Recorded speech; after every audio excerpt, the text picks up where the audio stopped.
And okay, cool. Looks like I'm recording. Everything seems fine. Awesome. Good deal. Thank you for getting that. Yeah. All right, my boys. So, who wants to start off and kind of summarize what the hell we're doing? Uh, This is our normal campaign. It's doing it Can't again. hear you, Ben. There you go. Last time, my character was super hungover and slept through everything. Did you watch the stream? A little bit, and Darren got me a Cliff Notes. Darren's great at that. Love you, Darren. Yeah.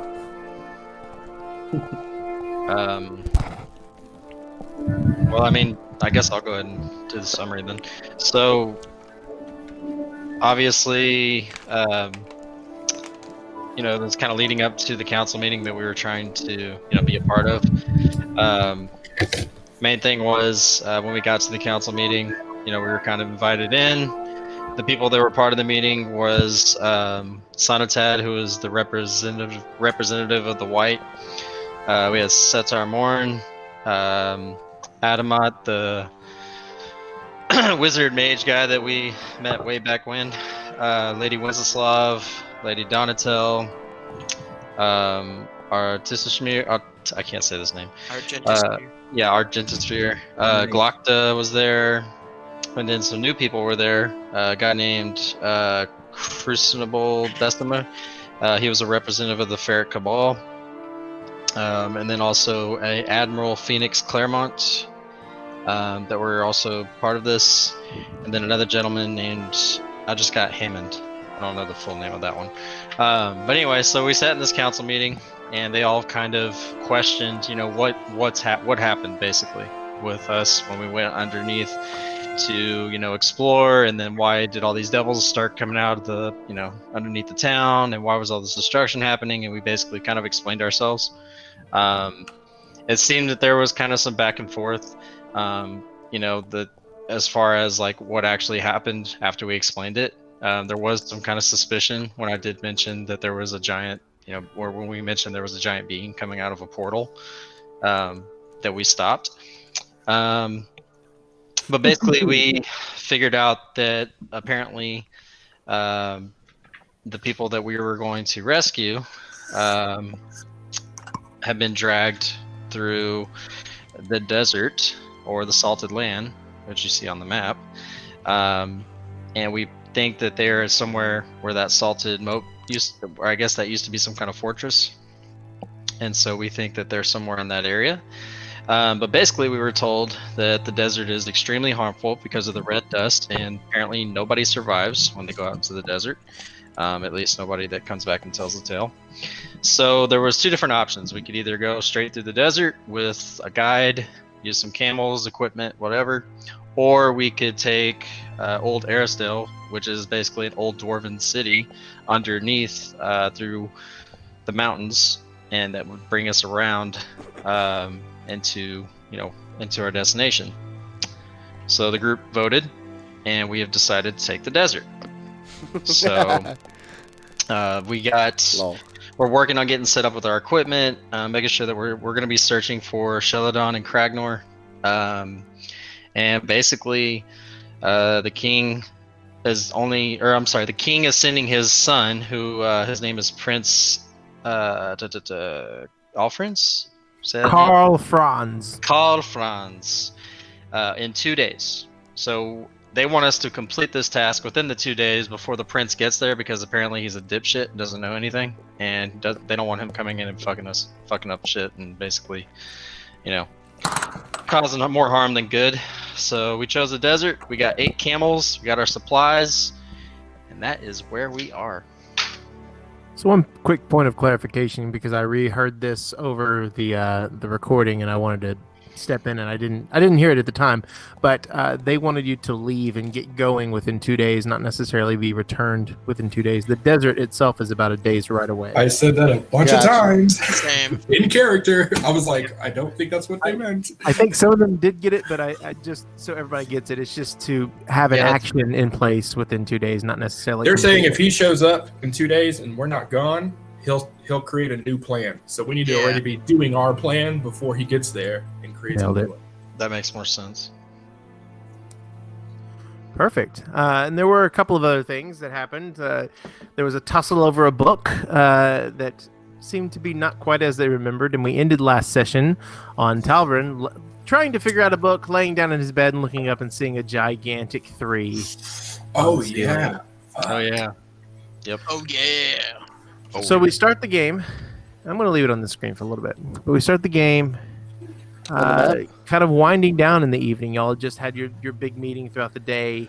And yeah, Talvin sees a gigantic 3 and he either chooses to ignore it or he's going to alert the group or who knows. But nobody's really in bed yet. We're kind of bedding down for the night. It's about 8:30, 9 o'clock, somewhere in that instance. So what are you guys doing? What does the 3 look like? It looks like it's in red ink. At first you thought it was blood, and as you reached up, you kind of touched it a little bit, and it's dry. It's completely dry. Is it a large 3 or It's yay big? Roll a perception check for me real quick. Oh man, I don't know. I don't remember how to play D&D. Perception.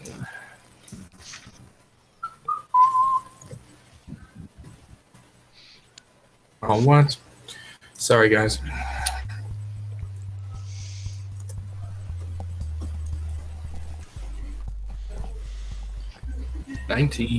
Okay, that's all right.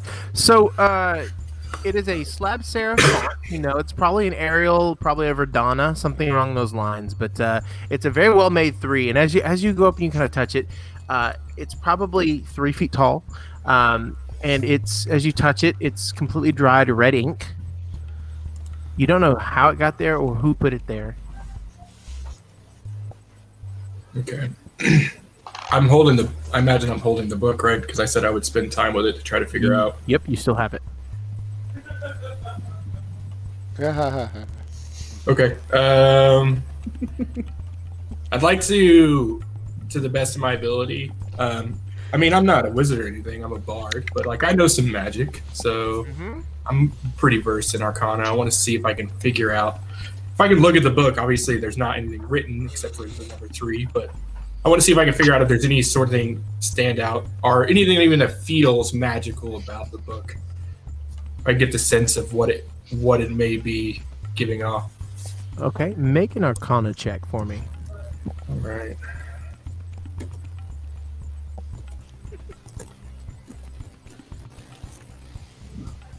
23. I think that's a crit too. Nat 20. Natural 20. That's funny. Yeah, yep. Okay. I'm about to find out some shit about a book, bro. Now it's not detect magic. It's not. I know. It's not a getting spell. but you are going back into the tales and stories and songs that you've heard of, and you can't ever remember it being any type of. From what you get and from what you're seeing around you, you're kind of piecing this together that it's less about the book and more about the number. There's something that's following you and trying to interact with you, but it obviously can't touch you or speak with you. So it has to do it in more subtle ways, as if it has to reach across the planes of existence to tell you that number 3. Okay. I don't know. Do I have anything? I'd have to check my equipment. Can we assume that it's easy enough that I have like chalk or ink or something I could write with? Paint? In your room, you definitely have an inkwell, and you Okay. have a little bit of chalk if you need it. Oh, I feel like Xanthar right now. I'm fucking with some spooky shit. I will go to the. Is the 3's over the bed, right? Yeah, like if you lay down, My very expensive bed that I. yes. I will slide the bed out of the way, and yeah, I'm not very strong, so it would take me a minute. Okay. And then I want to take the ink and I want to draw a 3 on the ground right under the 3 on the ceiling, about the same size. Okay. So you take the ink and you mirror image that thing directly below you. Yeah. Okay, so do you want to keep the correct orientation or do you want the 3 to be backwards? Because if it's a 3 the right way looking up, Yeah. I'm gonna draw a mirror image. Okay, so the open sides are both facing the wall, and the closed. Yeah, it would look flipped on. Gotcha. So Okay. You look down on it, but So it looks like a reverse 3 on the ground. yeah. Okay, you go ahead and draw it out, no problem. Looks pretty good. You kind of get caught on some of the wooden planks. Nothing happens. Nothing happens. All right, so I'll go sit on my bed that I moved, and I'll take the inkwell and I'll open the book, Okay. and I will write a 2. And just a very small, like very top corner of the book, just write a 2. Okay, so in the top left corner, or the first page, the top left, the first page, there's a 3. You write a 2 in the opposite corner, correct? Nothing happens. This fucking book is broken. Well, let me see what I got here. The rest of you are trying to go to sleep, and you hear as he's trying to move his bed around his cabin. Okay, I will put the book under my mattress, Okay, you close it, put the book under your mattress. and I will go to sleep so that I can choose some new spells. I know what the fuck's up with this book. Okay, so your bed, After breakfast, kind of catty cornered in the corner of your room. I won't move it back. It was way too much effort to move. Yeah, it before. absolutely. Yeah. It's blocking the door a little bit. Like you can open it a couple Oh, of before inches. I'll go to bed, I'll go just peek under the door of my room to see if Function's standing in front of my door or not. I'm just curious if he came back tonight.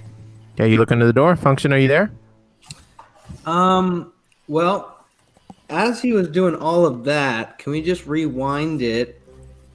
I would have went downstairs and just checked on Turt, Malfunction, Jake, whichever one we're calling, whatever. So meanwhile, downstairs. All right, so as the group leaves and tries to go their own way, you decide to make your way down to the brig, which is the very rear bottom of the ship. And as you make your way down, your footsteps kind of echo down the hallways. The lamps are pretty low lit. As you pass by to the right, you see one of the engines there. You begin to see Shep, and he's asleep. He's over there in the engines. He's kind of catching a quick cat nap, which is absolutely fine. You keep walking forward, and you finally get to the door where the brig is. You don't hear anything overtly, but you stop. What do you want to do? I mean, do I see him in there? Again, it's a little bit dark, and some of the lanterns are across the way. You kind of peek in a little bit. You can't really see too much in there. It's pretty dark in the brig. Okay, well, there's a lantern around, right? Yep, here's one on the wall. I'm gonna take it and kind of like point it out to kind of see. Okay, so as you pointed out, you see a figure that's huddled on the half bed that's there. He's curled up, bundled up. Looks like he may be asleep or unconscious or something. Okay, so does he look peaceful? Make a perception check for me.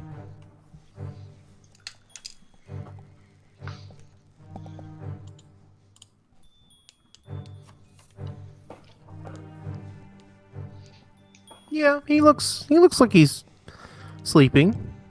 Okay, so I mean, if I don't see like he's bothered or looks like distressed in any way, I am gonna go back up to my room and just wait till tomorrow morning.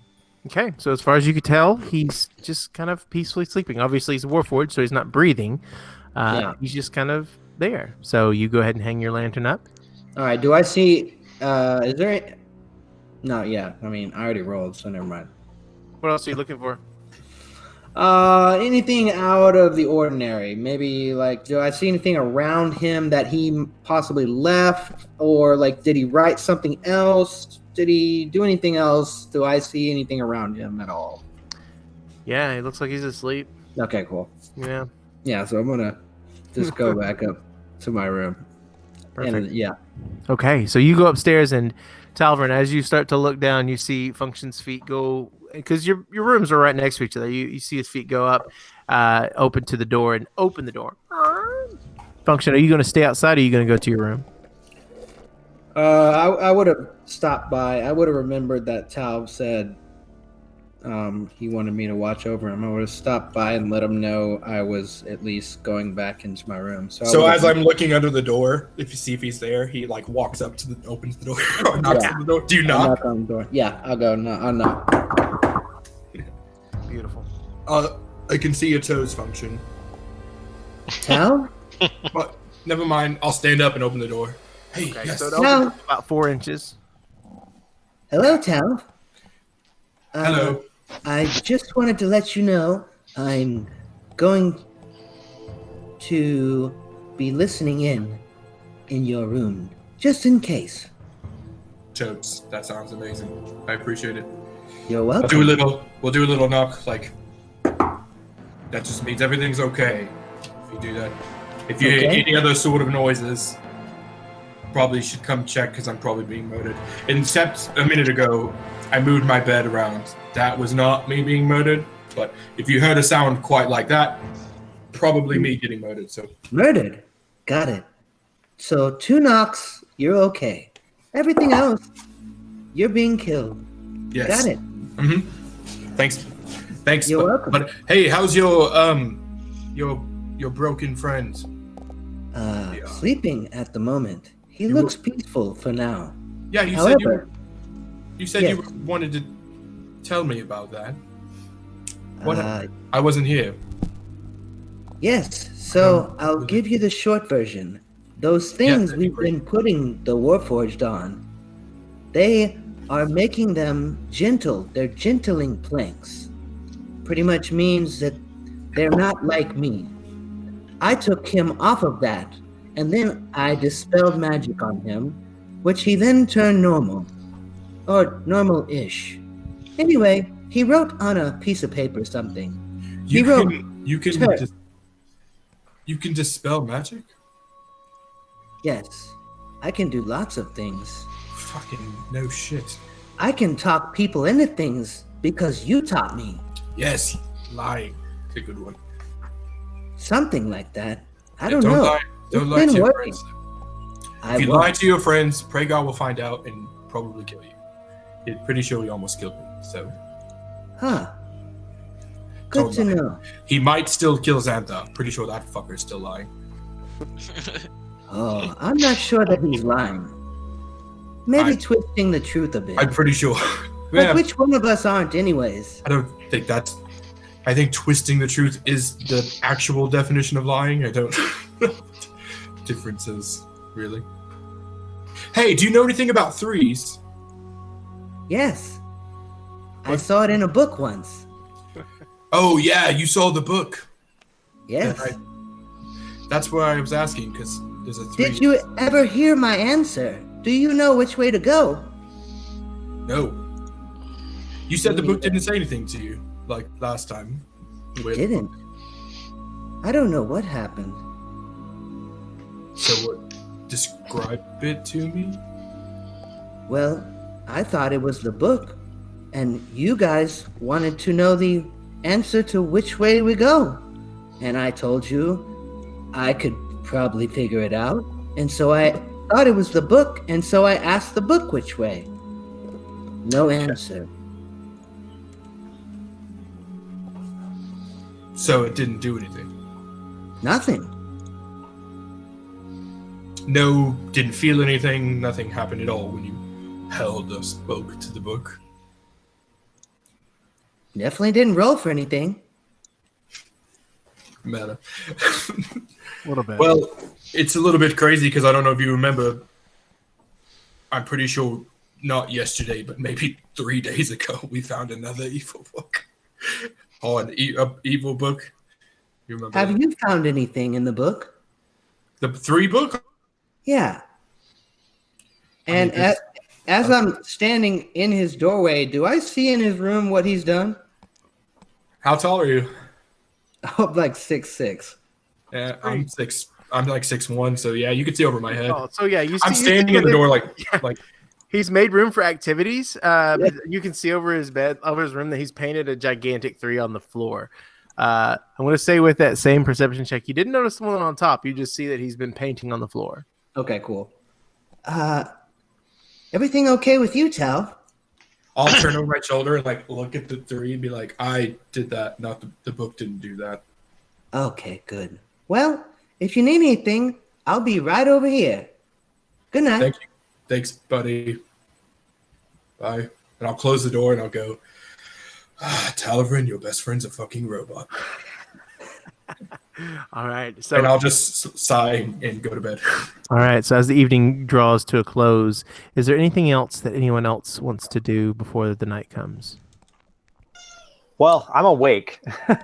Yeah, dude. You feel so. Xanthar kind of takes it. He's been taking naps all day, and finally he feels human after just a long day of in bed hangoverness. Is he a human? He feels human. Yeah. So I'd like to walk around the ship, and if I happen to pass Okabar, I'm gonna look at him and say, I don't know how you do this every day, and if The question is, the answer is you don't stop. So as you're making your rounds along the ship, being the captain, finally getting your legs about you, you see a very drunken half orc leaning against the mast and peeing in one of the slop buckets down there, and that conversation occurs. You don't ever stop. Yes. and then I mean, I don't know who do you think I might run into? Might I run into Aviary, or if I went up on the deck, would I run into Aviary maybe? You can see Aviary's kind of nestling up in the crow's nest on the top. I just want to have a quick chat with him and find out, like just quickly, the quick synopsis of what I missed out on, because I heard some things, but like I was in and out all day. Sure, and they gave you a synopsis at the end of the day. We kind of fast forwarded through that, but they did tell you everything. Did you get a chance to listen, Zan? I heard I didn't get to the end of it, but I got a good bit of it. All right, so Xanthar, as you climb up the mast, you stop and you see Aviary kind of taking up the full space of the crow's nest up top, and you kind of ask him that question. Aviary, do you want to give him room to come in, or do you want to keep him on the ladder? I mean, I'll scoot over. It's no biggie. Okay, you scoot over, and Xanthar eventually climbs in and sits right next to him. Sorry, go ahead and continue your conversation.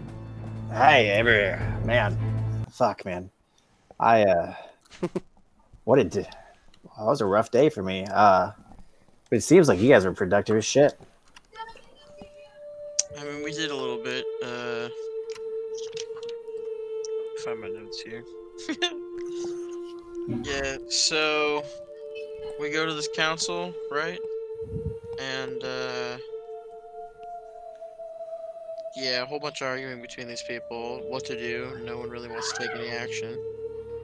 Then we go and figure out, alright, fine, I guess we'll be the group to go and figure out what's what. So we're gonna take some camels. We're gonna go through the desert. Because we voted as a group that's the best course of action, I guess. And yeah, we'll hopefully come back with either better intel or just a solution. But right now we're gonna get some sleep. Cool, man. What do you think about this map we were looking at this morning that was on the floor? Which one?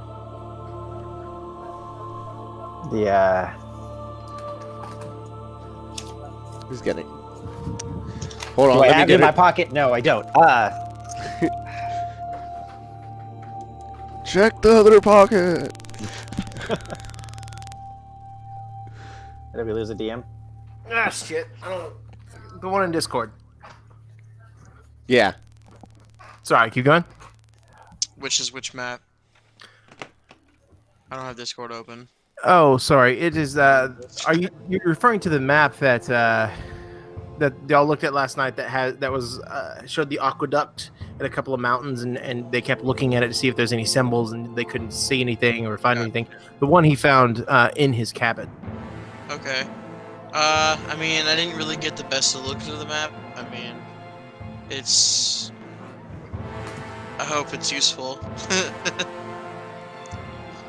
I can't say who it'll be useful for, or what it could even be used for. No one's really figured out what it's a map to, even, but. That Oh, one. okay, that map. Gotcha. Well, cool. I just wondered if the day had provided any perspective for you on it. And I'll head back down, and honestly, probably won't sleep that much because I slept all day. And I think I'm just gonna kind of look over the map and trace it with my finger, and try and. Okay. see You if it touch the map though? does. What's up? Yeah. You're touching it with your finger? Yeah. Okay. Just tracing my way, tracing different paths to get through, kind of a Calvin and Hobbes, or I feel you. swirling around. I feel you. Okay, so you take the map in the evening, and by the way, you guys had Wei Rune look it over, and you asked him some questions. He did say that it was a very old map. It's kind of like one of the oldest maps since modern aviation started. It was a way that they found a trade route to go up to the peaks where the Aarakocrans live. But other than that, he really didn't have much else to say on it. So, Xanthar, you, being the captain, as well read as you are, you kind of, that's that old map. It's a copy. It's definitely a copy. But it in itself was copied a long time ago, so it's old by itself. So, Xanthar, is there anything else you want to do as you're climbing down the mast there? No, really nothing. That's about all. Okay. All right. Was anybody else want to do anything else?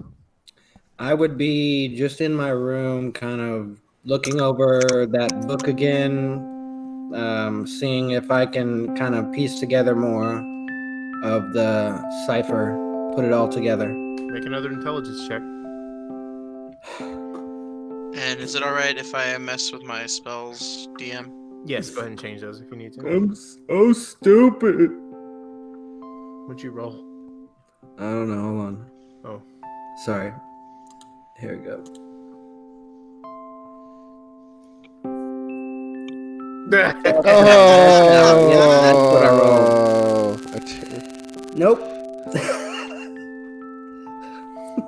Wait, I can't see y'all's dice anymore. Welcome back, Darren. Yeah. All right. There they are. I can't So- see the dice rolls anymore. It's just- a book. I followed the keys. Make sure you have the chat selected in the top right-hand corner. Got you. So as you spend about a good solid 3 hours really trying to drill into the cipher, you sneeze and you look at it from a different perspective, and you realize you've been reading it upside down the entire time. So those 3 hours are wasted. You're just frustrated, and you just end up going into your little sentry mode. Damn it! I said Bert. It was Bert. Does anybody else have anything else, or is that it for the day? Buenas noches. So, in the relative safety of the harbor, with guards being posted up pretty much everywhere throughout the city, and your own crew kind of providing a night sentry watch, the rest of the evening goes pretty much uneventful. As the sun comes up, waking you, Avery, first. Thank you. Everyone starts to come to, and the Warforged are up very early, quickly making a breakfast. This is a good breakfast of hash browns and eggs and ham, and it's a hearty breakfast. It's really not bad. Marjorie has certainly gone and supplemented your stock and larder with several purchases throughout the town. She's been fairly busy making sure that you guys are well fed during this time. So, a little happier music because the day is young, gentlemen. Hey, DM, question real quick. Yes. Is there any way to full screen on Chrome without hitting F10? Because that's the stop recording button. Or F11. I typically use my mouse and do the maximize, but as far as full screen shortcuts, I'm not sure. Yeah. Well, yeah, to actually get the... without getting the extra parts of Chrome in there. You know what I'm saying? Yeah, so the three dots underneath the X, if you click on that, it'll have two zoom options, and then to the right of that will be the square. It looks like Thanks. a square. Thank you. How do you get out of it though? Oh, there we go. Escape. I believe? Exit. Yeah, escape. All right. So the day comes to fruition. Everyone starts to meet downstairs. Talvarin, make a perception check for me, please. With the rest of you slowly awakening, getting dressed, coming into the main lobby area. Most of the crew's down there, and they're busily preparing things. 18. Nice, Tal. Okay. Talvarin, when you wake up, that big ass 3 is still there. What about the one on the floor? One on the floor is still there. What about the 2 that I wrote? As you pull out the book from underneath the mattress and you open it up, there is no 2. It's just a 3. It's fucking 3, man. So, I go, okay, magic book. I'll put it in my bag. all right. Okay, so you make your way towards the galley there, and everyone else has kind of already made their way either in to eat or they've grabbed a plate and gone about their duties. Yeah, you see Poktok kind of in there, like trying not to shove anybody aside, but he's definitely filling up the space. You see Marjorie in the back helping out the Warforged. Oh, you use this. No, it's too much salt. It's too much salt.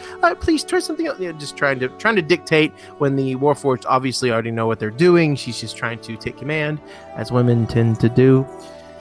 And you all end up meeting at the breakfast table there.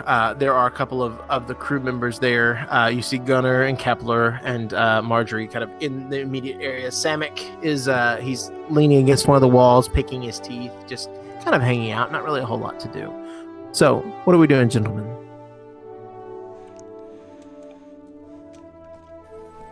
I'm gonna purposefully sit by Xanthar at the breakfast table. Okay, so you hunker your plate down right next to him. Hey, what's up? Just getting ready for today. I mean, I was not doing great yesterday, but Yeah, it seems like we may be traveling the desert, huh? yeah.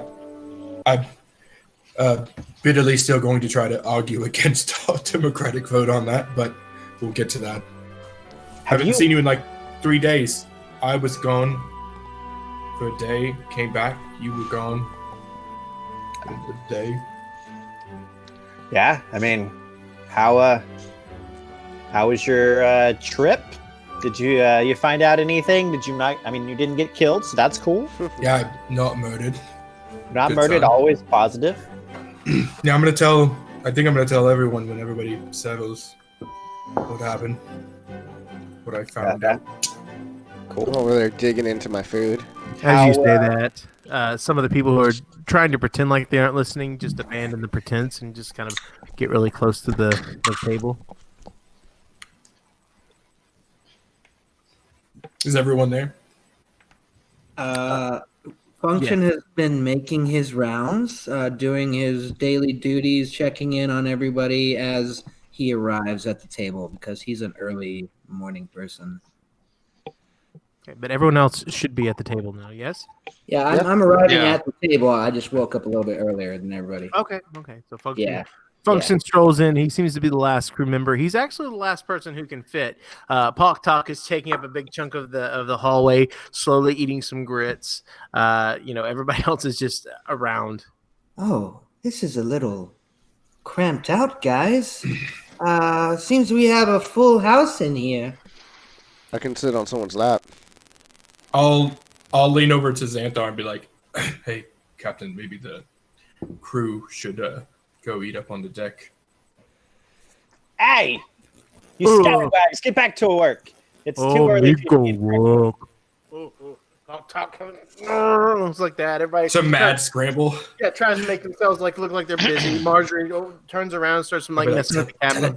Tell him you'll dock him half a day's pay. I'll just not. Do you want to get paid this week? Wait, goes. Master the sail, do. stir All the right. pots, and sweep the galleys and stuff. Do things. Yes, pots and galleys. All Listen of the to you, things are Captain. right here, Captain. She's Mainstays like in the galley. and rope knots. Yes, and starboard sides. Oh, fine. I can do that. Go to leeward. If you need anything, just find me immediately. But I'll be up topside. I love you, Marjorie. You're a saint. Also, Marjorie, before you leave, Yeah. Yeah. any updates on our investment? Oh yeah, that fuck ton of That's gold exactly we gave what you. I was gonna ask. Yeah. How's our well, distillery coming?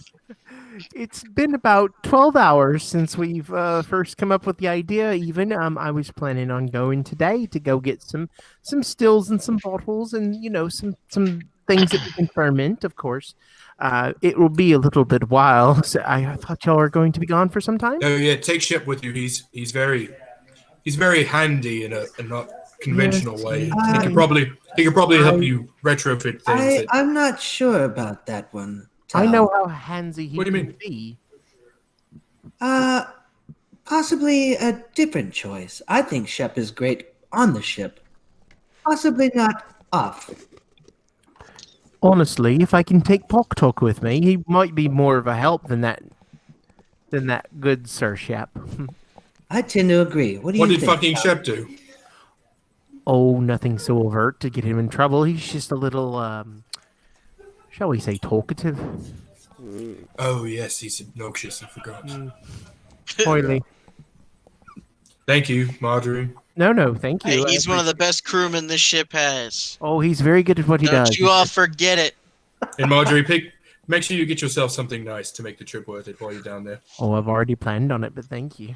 My best investment. She's like all our moms. She's me ma. I'm your mum. All right, well, enjoy Caramel your for breakfast, me, Matt. boys. I hope you'll have a wonderful Dude, I hope meeting. the character that's our mom doesn't fucking rip us off for all that gold. There are some shitty moms out there, but who knows? All right, so as Marjorie takes off, she grabs Wayroon, who was trying to sneak in the shadows, and oh man, I don't want to listen. Just kind of takes him up by the ear. After a moment, the cabin settles. It's fairly quiet. You guys seem to be alone. Well, this food's pretty good. Finally, I can stretch my wings. What do you? Was that the sound of your wing stretching? Yep. Lots of arthritis. Oh my god, dude! Are you okay? Is Hey, everything all right, Aviary? all this shape shifting is not good for my joints. I can tell. Aviary, I've been working on a thing that is not quite ready, but I think I might be able to do it soon. I think soon, in my own way, I might be able to change myself into an animal. A fucking bear? I mean, a bear's a pretty good choice. I think it's a running theme, but Little stretch. I've been working on it, and I think I'll be there soon. I've always wanted to be a bear. Yeah, me too. I'm gonna I try heard it they out. taste good. I gotta see what all the fuss is about, you know? So anyway, Pragar, you're just gonna loom silently over us like you did yesterday, you know? We're gonna get, Underbrushed. I'm sitting here eating. What do you want? I mean, good morning. Motto. Good morning. Good He morning. just looks at Tal. Then goes back to eating. Singing in the rain reference. Sick. To the bard. Plan for the day. Pragar. Captain Xantha. You're not in charge anymore once we're off the ship, right? You're like just foe in charge. Right now. I have to tell you, Tal, I hate camels. Yes. Oh, let's talk about that. Why did they say there's a desert where literally no one comes back from, and then say there was also an alternative way which does not have quite the same not come back ever law to it, and you lot decided to vote, let's definitely go to the desert when no one comes back from, which Well, I they think- said they'd give us a guide. How could you be a guide if you've never been there? Because if you'd have been there, you'd have never come back. Well, I fastest figured. route. I figured it must be such a nice place that you don't want to leave. There's You probably know- a nice Oh, little you think it's oasis and paradise, Like, and you get yeah, there, and you're paradise, women, you know, the whole like ale, the whole nine, and you just, I hate you can't fucking leave at that Stan, point. so I voted the tunnels, but You know, thinking about it, I voted the tunnels as well, but I think I've thought it over, and I realized that probably the Underdark is a better idea. Too bad. ooh, Dude, am I thinking? Are we hearing revotes right now? Oh my god. It's I'm very so upset. I say we have the captain at the table now. We've already voted, so we'll follow the group. However, We do I have think camos But we're so already. we're so sleazy as is. What's a little breaking of I do think a binding vote between us all? have a feeling. I'm flippering you off. I'm sorry. Hey, Xavier. don't you stick your foot out of me, man. I'm just I saying. know. I apologize. I believe we'll call that Captain. Are you giving me the bird? Oh dear. Hello, Captain. Yes, Marjorie's coming back down the stairs here. Hello. get our Captain? camels. It seems that your desert guide is upstairs. Should I bring him down? No, Yes. we're not done talking yet. Yes. I will certainly tell him to wait. Please. Thank you, Marjorie. But of course, let me know if you want me to get him. She turns around and leaves. All right, let's get to the fucking point. You ought to Listen. be here. Ooh, we should I'm have listening. offered the desert guy. Can I go out and talk to him? Wait, Wait, no. I have to tell you something before you go. I have to tell everyone one thing, and then we can go to the desert and fucking die for sure. What is it? I left. I wanted to find out why they were hunting me. They didn't want to put you all in more danger than we're already in. So I left, and I didn't actually even have to leave the city to find out enough. And it turns out that, well, to put it simply, someone is hunting my organization. I'm not going to get into too much detail right now, but somebody wants all of us dead. And they're All of us? succeeding. Or you. All of me. Remember the guy we met after Fate showed us the temple through the rolling coin? Remember right after that? Yes. We met a guy from my The- organization. The The word. The word. I'm part of the word. word. Yes. I'm so used to not being able to His say. name started with an L. I forgot it. His name is. I definitely would remember it. Lamora Lacoste. The Mola. I was close. Damn it. Can I also in the I was wondering if you were going to get the other half of this. 'cause, being transparent here, there is a we're group sitting right next to each other. your group, and it is not my group. Yes, but I know for sure that people from your group have taken contracts on people from my group. So it's not necessarily Times are hard. your group hunting us, but they're hiring people that kill people to kill us, and your people are very good at killing people. But it's not black and white. I mean, that's like saying the Zan, guy I'm super I owe not money on saying- taxes because the guy that I hired to do my taxes was bad. Yeah, sure. I mean, if you were trying to kill me, you could have done it a million times. I'm literally the most reckless person on the planet, I think. So, Yeah, the guy that got stabbed randomly. yeah, literally was drunk, and someone was like, "Hey, are you part of this secret organization?" And I was like, "Fuck yeah, my dude!" And he stabbed me. I I fucking thought he was literally. handing you a knife, and he actually did. I hand literally, you- I'm so Same. safe and Watch careful your and background. mistrusting until I drink just a little bit too much ale, and then I literally will tell you anything. So. So wait, both of yours Okay. and Xanthar's groups are rivals, or what? Well, we don't really do the exact same thing. I Right. mean, typically we don't. I mean, you do Well, things. now you are. In this situation, yes. We more rob from rich, corrupt people to fight injustice and feed the poor and stuff. They do things for money and murder people sometimes. And so, I mean, I don't know. I think that's what you do. Is that what you do? We murder people. That's one cool elf. I mean, I would say that murdering people is something that could be said, but it's not really. We've never done that. Your group's never Ever. murdered anyone. What does Yeah. this mean? Well, the point is, Allegedly. Zan's not trying to kill me, apparently, because he could do it right now while we're at the fucking table.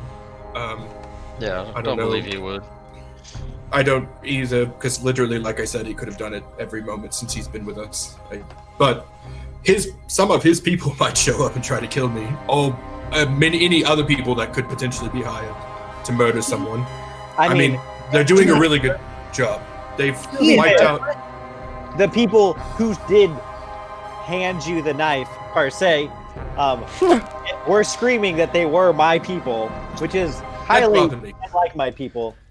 Your people would not have screamed it was your people. So. I have a question. I'm just curious. Who is not trying to kill us in this fucking world right now? That is true. Yes, but my point is, Barnaby? they've already wiped out my entire organization in several major cities, including my home, which means there are lots of people that I know and care about that are probably dead or in hiding. So are you part of the last remainder that you're I aware have of? no idea. I didn't know we were being hunted till just now. I found out fucking yesterday that my guild in my hometown, where everyone who knew who I really was in my life, that I fled, might be dead because I don't know. How in touch are you with your group, Xanthar? I'm in touch. Do you have a specific question? Have you been told anything about what's happening to the word? Well, 100%. We have no desire to be involved with hunting your group. It seems the information that I have is that it appears that there is I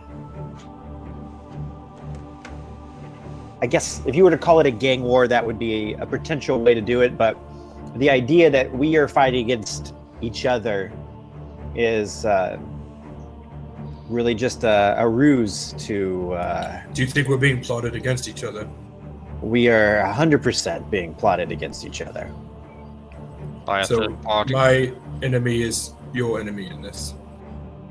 Really, I don't think that they're either really of our enemies as much as a distraction. We're just, a blanket covering up what's really happening. So do you think that they want who? The governments of these cities, of these places? You think they want to... Who are they distracting with? Hey, a fucking Assassin's Guild and a Thieves Guild, who are pretty well renowned, all beefing right now like the Bloods and the motherfucking Crips. Well, It seemed that they were causing a distraction in order to summon something, at least. Right, but who are they distracting? Everyone? Who's the one to be distracted by our fighting? well, I'd put it out there that as a guess, it seems like I perhaps guess would be great. the 'cause I have no devils, fucking idea. the devils who were selling gazer shards. It's pretty easy to assume that people that would potentially kill someone might also sell fucking illegal gazer shards. Let me ask you this: if any of your people show up to kill me, you think you could talk them out of it? You think they would trust you when you told them not to kill me? I would certainly hope so. And to be honest with you, at this point, I've been wandering around with you for long enough that I might kill them. Like we have a code, but like I might not know that they were even my people.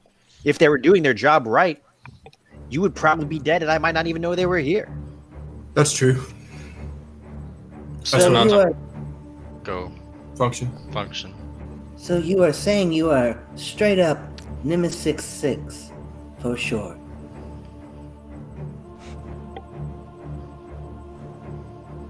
Say what? He's saying, so you're one of us, first of all. I heard that slang on the streets somewhere. Look, We have been chased by dragons, wyvern riders, the Broken Eye, I think it's women. Potato Wizard. There is a ton of people trying to get us. Wait, were you? Whatever happened to that Potato Wizard? Is he still around? Oh yeah, he'll be back. He'll be back. For sure. Cool. You didn't get to meet the potato wizard, did you? I heard about him, and I was hoping he was responsible for these here hash browns because they're delicious. Fucking great guy, I tell you that much. That's what I like to hear. But no, Well, we have a name, and I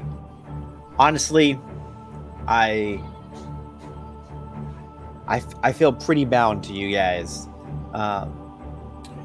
both by necessity and I like y'all.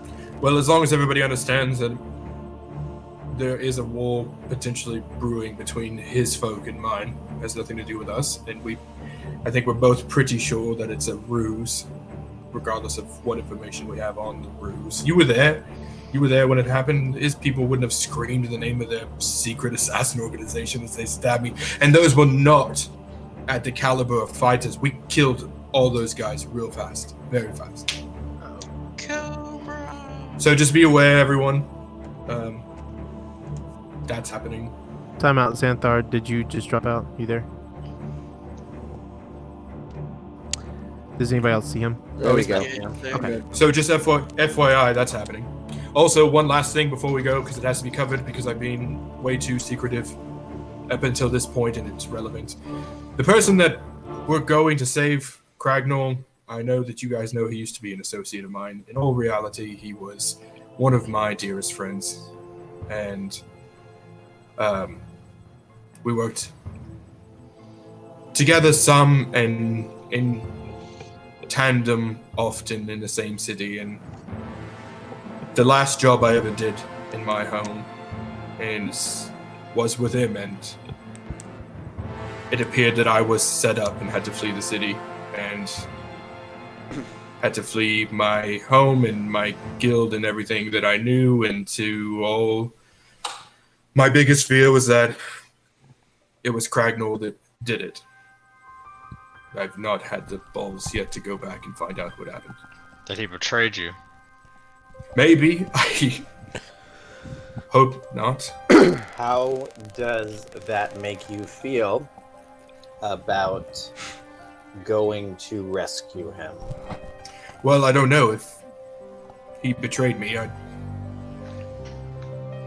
might try to cut his fucking head off. But if he didn't, which I don't know, maybe he didn't. Well, we would hope that he would be a true friend to you and that he hasn't done this. He's either still my best friend or he's my arch nemesis. Whether or not he did what I think he might have done is the biggest factor in that. Well, perhaps the balance will find him. But I can tell you this much, if he did betray me, then I'm gonna balance his fucking head off his shoulders. Yeah, I'll help you. Allow me. But, again, And my bow. he was... Yeah. I All right. You don't have an axe, Xavier. Get the Hey. fuck out. I am hazy. Sorry, I Onward. meant my staff. Yeah, You have my bow. So I did find out a little bit about Cragnall as well. He was here doing what he does best and rallying small gangs of thieves to himself. And that's when he was caught by the satrap. And they, I guess in lieu of punishment or banishment or whatever they were thinking, they would say, put your skills to work for us. And now he works for the satrap, and that's why we're going to rescue him. So they say he's incredible, which sounds like my friend. But then also, my friend is one of the most supremely skilled liars I've ever met in my life. So I just want you to be aware of that as well. I can get am. I'm shaky on this detail, but how is the sand trap gonna feel about us bringing your gesture? Well, how he met his demise is debatable by explanation. If he didn't come back from the desert in which no one comes back, I don't think too many hairs would be raised. Going back to this desert that no one comes back from. Yeah, again, can we Dig a toe or revote? something. Well, there's Should we talk to this guy upstairs? This guide? Because if he can tell us that like we can come back, that would maybe ease my soul. We should have had them bring the guide from the underground too, and then we could have them both make arguments. What if your friend made his lie up about the When we go up there and desert? talk to this guy, we should ask him to run and fetch the other guy. I'm just kidding. Let's fucking go to the desert and get killed. I'm gonna turn and just try and send a message to Marjorie to bring the guy down. Okay. You're sending a message? Look, if it's not gonna go through the wood, I'll just go yell at her down the hallway. No. Bring him down! Bring him down. And in I know. return, there's a lot. It's almost like a call where there's somebody who's obviously just talking right at her face when she's like, "Oh, thank God, I'll bring him right down immediately." You hear behind him, "Do you not know who I am? I am the great one." Just hear this just droning noise, and then Racist. a few minutes later.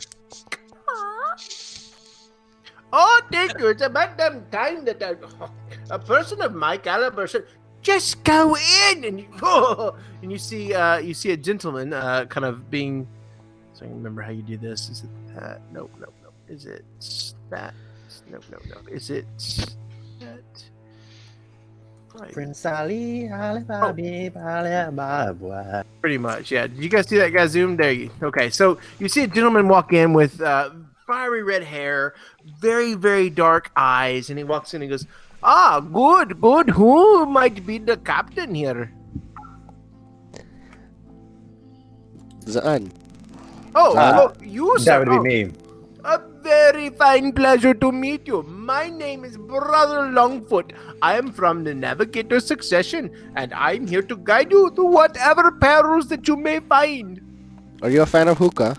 Oh, I do not know, but I have been to the edge of the world. I have been far from here. I have Son? been close to here. I can guide you across the waves. I can guide you across the mountains. Whatever you need, I have been there. I have most excellent navigational skills. Yes, I do. Yes, indeed. Might I have your kindly name, sir? Brother, what did you say your name was? Oh, my name is Brother Longfoot. I am a member of the Order of Navigators. Yes, I am. I was hired by the Magus initially to guide this group through the desert. Yes, I have. Hello, Brother Longfoot. Why, I am hello, Longfoot. my fine metal friend. It is so good to see that we have servants on this journey. What do we know about this desert? Well, I have never been there myself. No, I have not. But I am an excellent navigator. Yes, I have an effortless skill with languages, with maps, and with all kinds of new terrain.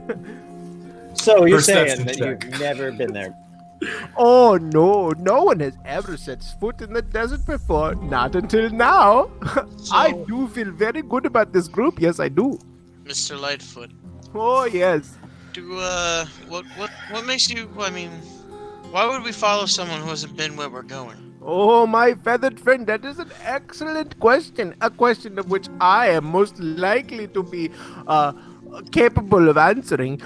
The question that you ask is why go somewhere where no one has gone before? That is the exact reason why. Because we will be the first people to step on foot on this new ground. It is an immaculate opportunity that is not given to us every day. Longfoot. Oh, yes? I'm all about the journey and the adventure. I'm fine with that. Me However, too. what? How are you exactly supposed to guide us to a place that you have never been? Oh, my good friend, let me tell you right now, I am not only truly blessed when it comes to crossing the sands and having an excellent stamina to make it across any type of mountain or terrain or even a desert. You can trust me because I am the most premier of all navigators. Yes, that is true. I Show have him the map. gone across the scenes and at this Show him point the map. you shove a map in his face. Oh. Oh, yes, these are mountains. I've seen mountains before. I have been in many mountains. This is true. Most excellent spelunker that I am, yes. This map? Mm-hmm. Yes, it seems that this... Yes, I do believe that this is up in Montavis. Oh. Is this where we're going? Yes. Well, just so you guys know, this is this is on the entirely like No. opposite side of the continent. Okay, I didn't think That's so. not We can't see the Oregon. map that you're No, holding. it's not responding. So Oh, so sorry. No, this is yeah, this is the map that you. This is an old map by the famous navigator Owl. Yeah, tell us what you know about this old map as such an expert navigator. I'm so glad that you asked me. I really am. I am truly an expert navigator. I really am. So, the founder of my order, which is the Order of Navigators, that his name was Catharus Owl, and you will see the name down here at the very bottom of the map. Yes, that is correct. That is a famous explorer, the very first one to map a route from here, from the lowlands up into the highlands, where the Air Cochrane, our feathered friends like you, good Avery. That's where they live. That is right. He connected the worlds together, and that is why we are known as famous navigators. Is there anything special about that map, or left off of it, that are all left on it, or is it just highlighting that historic route? Oh, I do recognize this map. It is the very first map that is taught to map makers and cartographers of the Order. That is right. I've seen it many times in my life. Many, many times. I do not say there is anything special about this map, but there is a lot to learn from this map. And Can you yet, tell us what you could learn from it? Well, you can learn what these symbols mean. You see, here is a map. There is that right there, that is a mountain. These are probably clouds. This right here is a world-famous aqueduct that transports the water up here from Very Shallow Lake down into the lowlands. Very informative, but I would not navigate it by it today. No, I would not. What route do they use now? Well, today they use a more direct route from the. Hold on 1 second. Let me think about what the. A different one is my point, right? Yes, it is a different route. It's from the east. So you're saying that this route is not well known today, unless you're a historian or one of your navigational people. That's what you're saying. I believe that is correct. Yes, unless you're going to, I don't know, go sightseeing the aqueduct, maybe make repairs. You say this is not a special map, but if I were looking for a way to cross from where that map shows where it leads, this would be a pretty good way of doing it without many people knowing you were there, or a road with lots of traffic or anything of that nature. Well, I would not consider there to be much traffic overall, but yes, you could probably slide in there somewhere. Interesting. Is this where we are going? I thought that we had a desert to go to. No, we're going to the desert.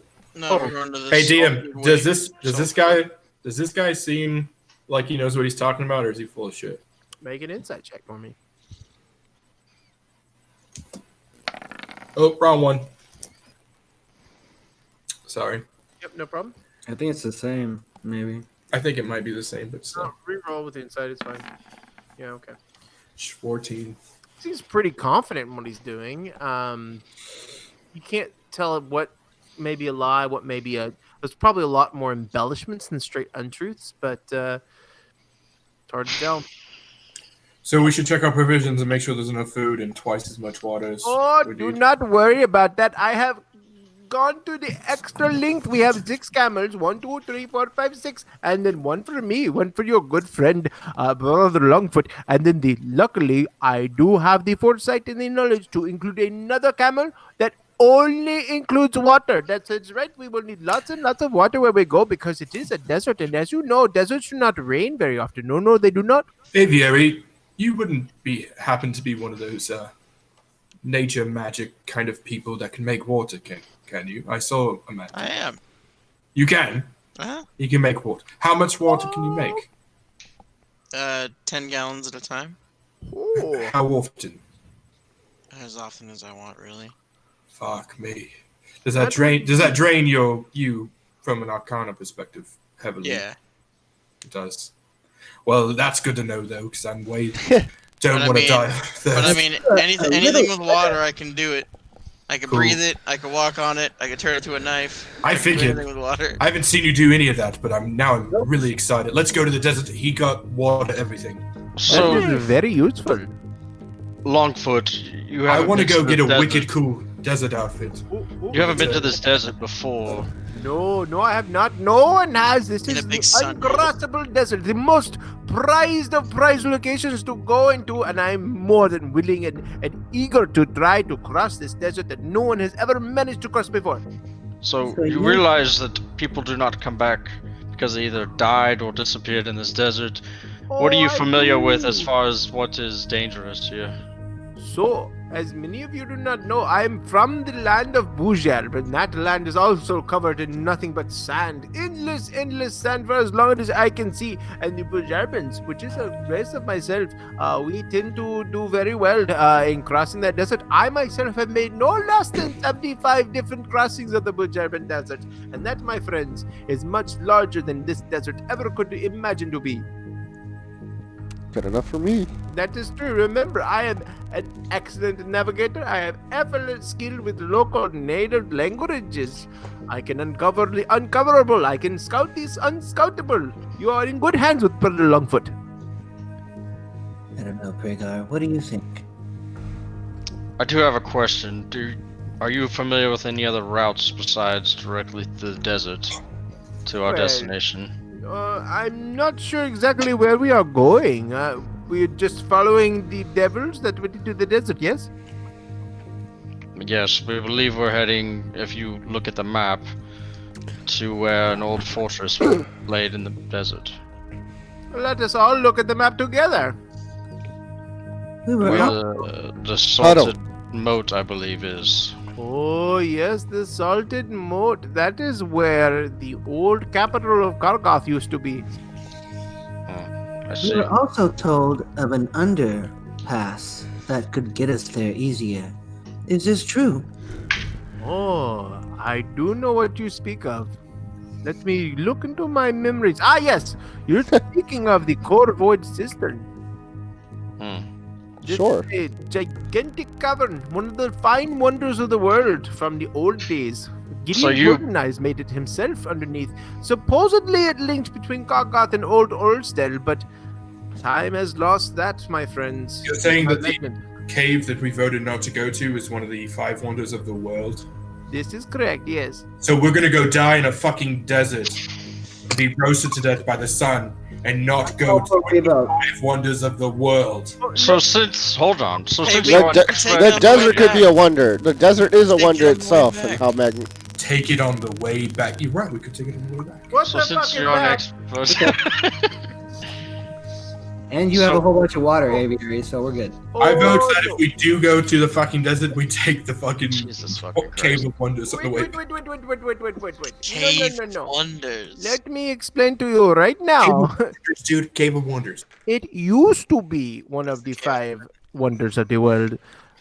I don't know anyone who has been down there in the last, 500 years because it has been lost. It is deep dark. Many things have come out of the dark. Things that even I, the great Brother Longfoot, would hesitate to even approach or accost or even explore. I do not know if that is a less dangerous route, my friends. No. Yes, no. but they would have they'd give us another guide. You more like the sand guy. They would I they'd give could us the cave guy. For Whoa, what makes him the same? possibly guide you to Old Ulster, but from there you would probably need a dwarven guide. Yes, Yeah. that might be He best. said he's a sand guy. I'm not being. Fuck you, Okabar. He said he lives by the sand. I'm from Bouger. Sure. This is how we speak in Bouger. Yeah, My this- damn world, leave it alone. So you can handle yourself in a fight or in the sand. in Oh, the no. sand. Now, let us If it's a clarify trap. something immediately. I am not scared of danger. However, I'm more of a lover than a fighter. Understood. I You should rely. probably stay behind me. Oh, I will definitely be very far behind you, and you big boy, and you with the axe, and you with the bow, and basically be behind all of you. You. Alright, what do we do then? I'm fucking getting antsy. Let's get rolling, yeah? Onward! I'm curious why this man wants to sacrifice, could sacrifice himself just to lead us into this desert. You're fucking paying him a shit ton of money. How much money are they paying you? And he wants to be the first person to do it. It is a shit ton. I will not lie. However,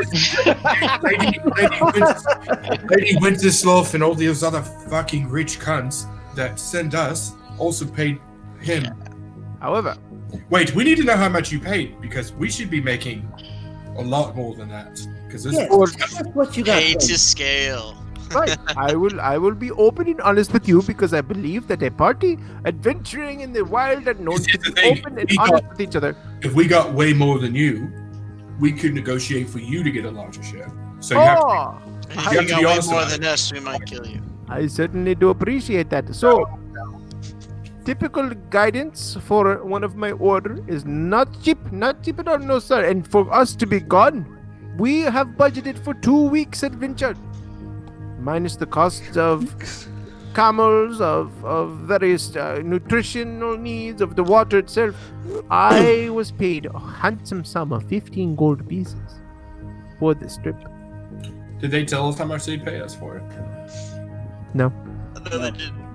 I mean, now we have at least like a round figure. We didn't ask. No, I do know that you owning a airship of yours, you may need a little bit more property. Sure.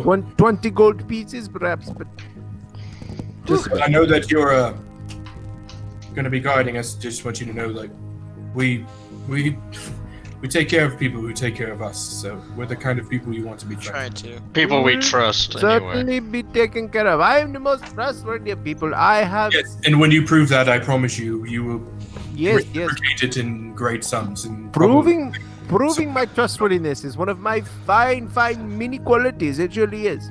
Wonderful. you- Someone hand me the pepper. Yeah. If you prove wrong, then you can find yourself. Can I reach in the pantry and grab like a pepper and hand it to Okabar? Reach there, fumble around, hand it over. I found your pepper. Thank you. I'm gonna go up to him. Now don't be shy. What is it? What are you I'm doing? gonna start mumbling some nonsense. What is this? Oh, God. He's doing a spell on you now to Oh, tell no. us if you're being dishonest, and if you are, we're gonna murder you where you stand. I did not know you were a Would spellcaster, never be Okabar. dishonest, but yes, cast away, you voodoo witch man. Make your Ready? spells. Yes. Hoku. Take a big old whiff.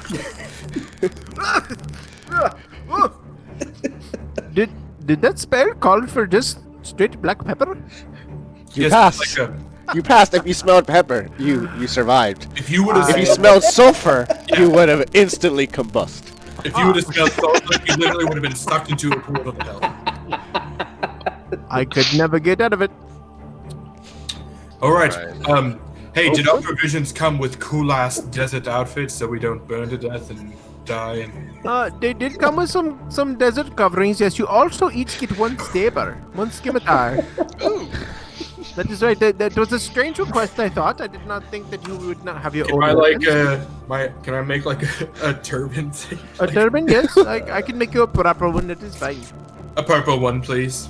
Oh, of course. Give me one moment. When we go out there, find me and we will make you a turban. Sounds good. Very good. Anybody else? What I'm is gonna a just figure turban? this out myself for the turban. No, I just wanna go around Aviary, there. before we head into the desert, Aviary, would you mind giving us your entire backstory? Yes, No. evidently Take it from the top, my man. We've got plenty of time. you are part of a portal. Oh, this says the guy that's antsy over here. Let's Okay. get the fuck out of here. So, as you guys begin to get up to the top, and you see that there is just a ring of camels right down there by the docks. Domri is freaking out a little bit because the camels are shitting unconstantly, and they're just pooping all over the place. He's trying to keep it clean. He's yelling at somebody else. You do see the water ganassi that helped you guys out earlier. She's just making sure everything's on her checklist. And you guys begin to mount up, and you find each of you find your camels. You can name it if you wish. They didn't have names yet. And then once everything's kind of underway, Mine's Humphrey. the Mine's Humphrey. most of the crew's up on top, and they're kind of wishing you bon voyage, welcome, farewell, all that stuff. Is there anything else anyone wants to do before we leave? I'm gonna put a little bit of pepper in my pocket and then just continue on our way. Pocket pepper. Are we Yeah. gonna pay the crew just to hang out here while we're fucking? I still have you- that Yeah. note. No, they're Good making work. ale. Aren't they gonna try to make Yes. ale or something? They I mean, have projects. how many people did You we- put them on that Wait, we project. failed at that. We failed at that. How many people did we hire? We hired 6 people. No, we hired our whole ship to like run this business while we're away. You told them that. That was your idea. Yeah, they're gonna make booze. Yeah. But like, did we hire a crew that's not part of the people we picked, or are the people we picked the only crew? Nope. The 8 people that you hired, that's it. Okay, never mind. You're all good. It's a pretty good crew. I like it. Yep. You guys get up Thanks. and you start to make your way. Fucking dry. Well done. Make your way to the north, and as you get to the Hi. outskirts of the town, you go out the gate, and it's a pretty wide open plain there. And as you're making your way out, Brother Longfoot turns around and says, "Now do know that it is about a day's ride before we even make it to the desert itself. So strap in, boys. It's a bit of a ride here." Okay. Let's take a real quick break, guys, in case anybody needs to use the bathroom. Yes. BRB.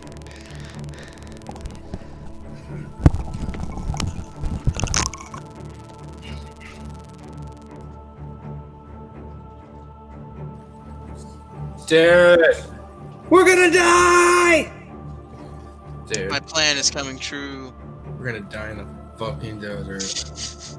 I knew it. I literally He's gonna kill us all. we were watching, I won't say what show because no spoilers, but we were watching a show last night where the main character gets trapped in the desert, and the whole episode is them walking through the desert with their like lips dry and no water and like miserable and I told Paige, I was like, this is literally my least favorite media ever, people walking through the desert. I hate it. I'm like, hate it. It's my worst nightmare, and I hate watching people just suffer. They're like, oh, maybe they'll get rescued soon and we can move on with the depth of the story. Nope. Hour later, still in the desert. What are they doing? Walking? Tired? Pissed off? Yeah, nothing changes. It's just miserable, dude. I always just really want to give them chapstick.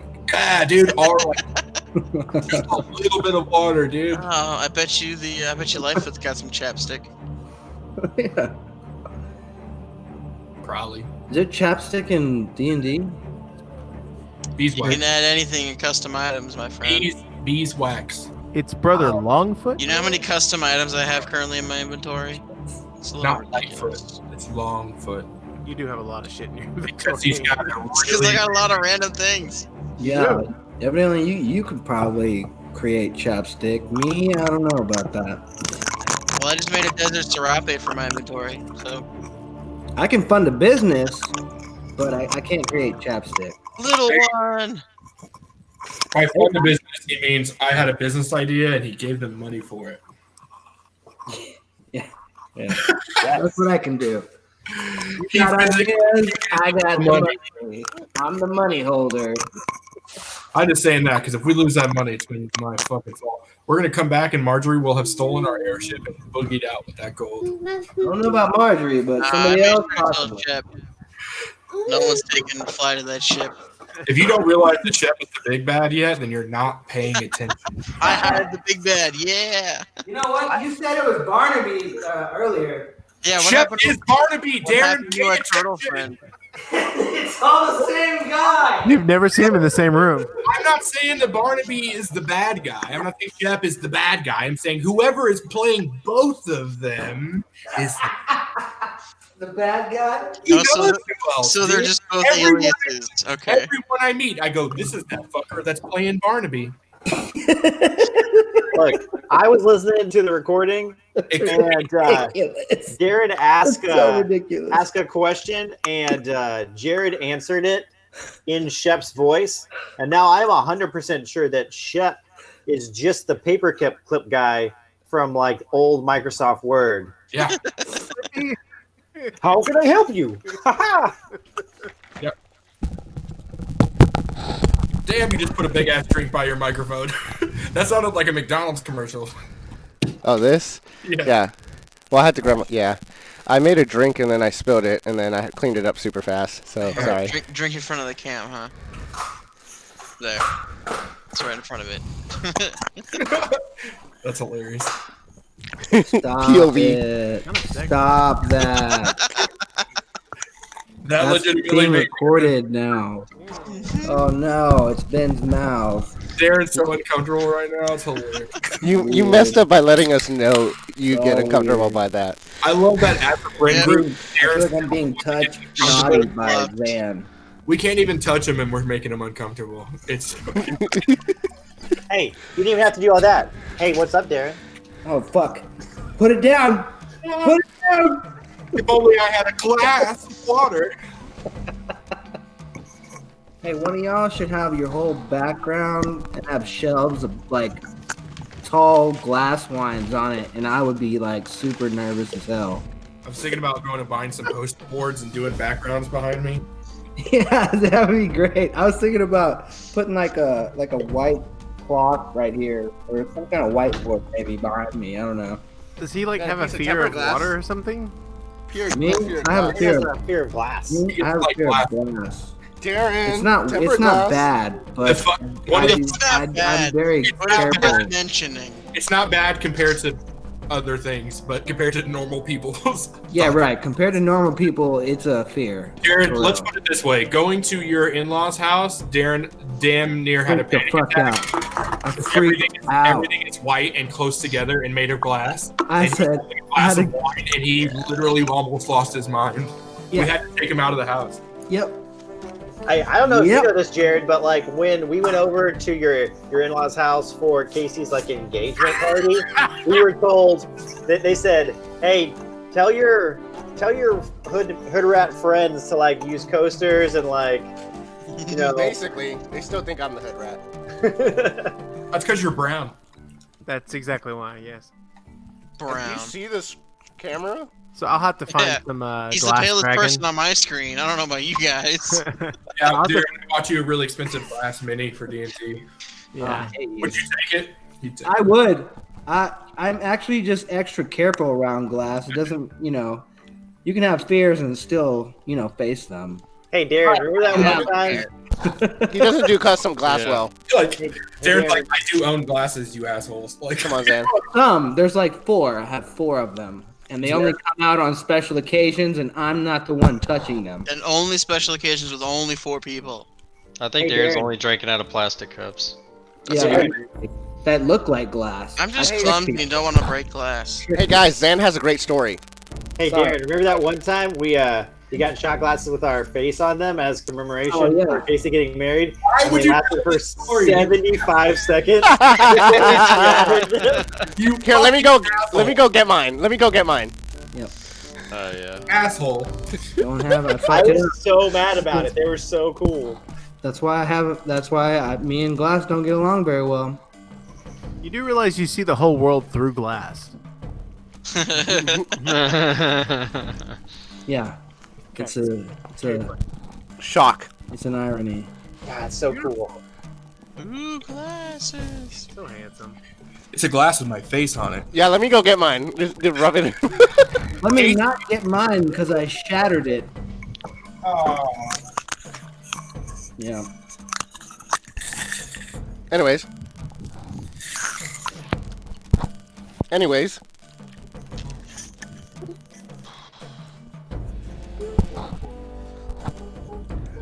Hi, Asher. What's up, buddy? My kids are way in bed. Mine too. So lucky. I like it. We're working on a circus routine.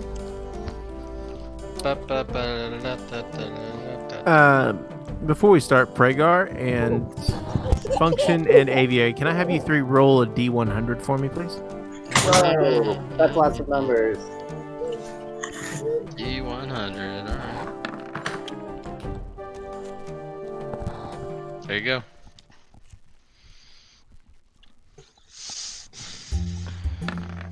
Forty-six, 87, 14.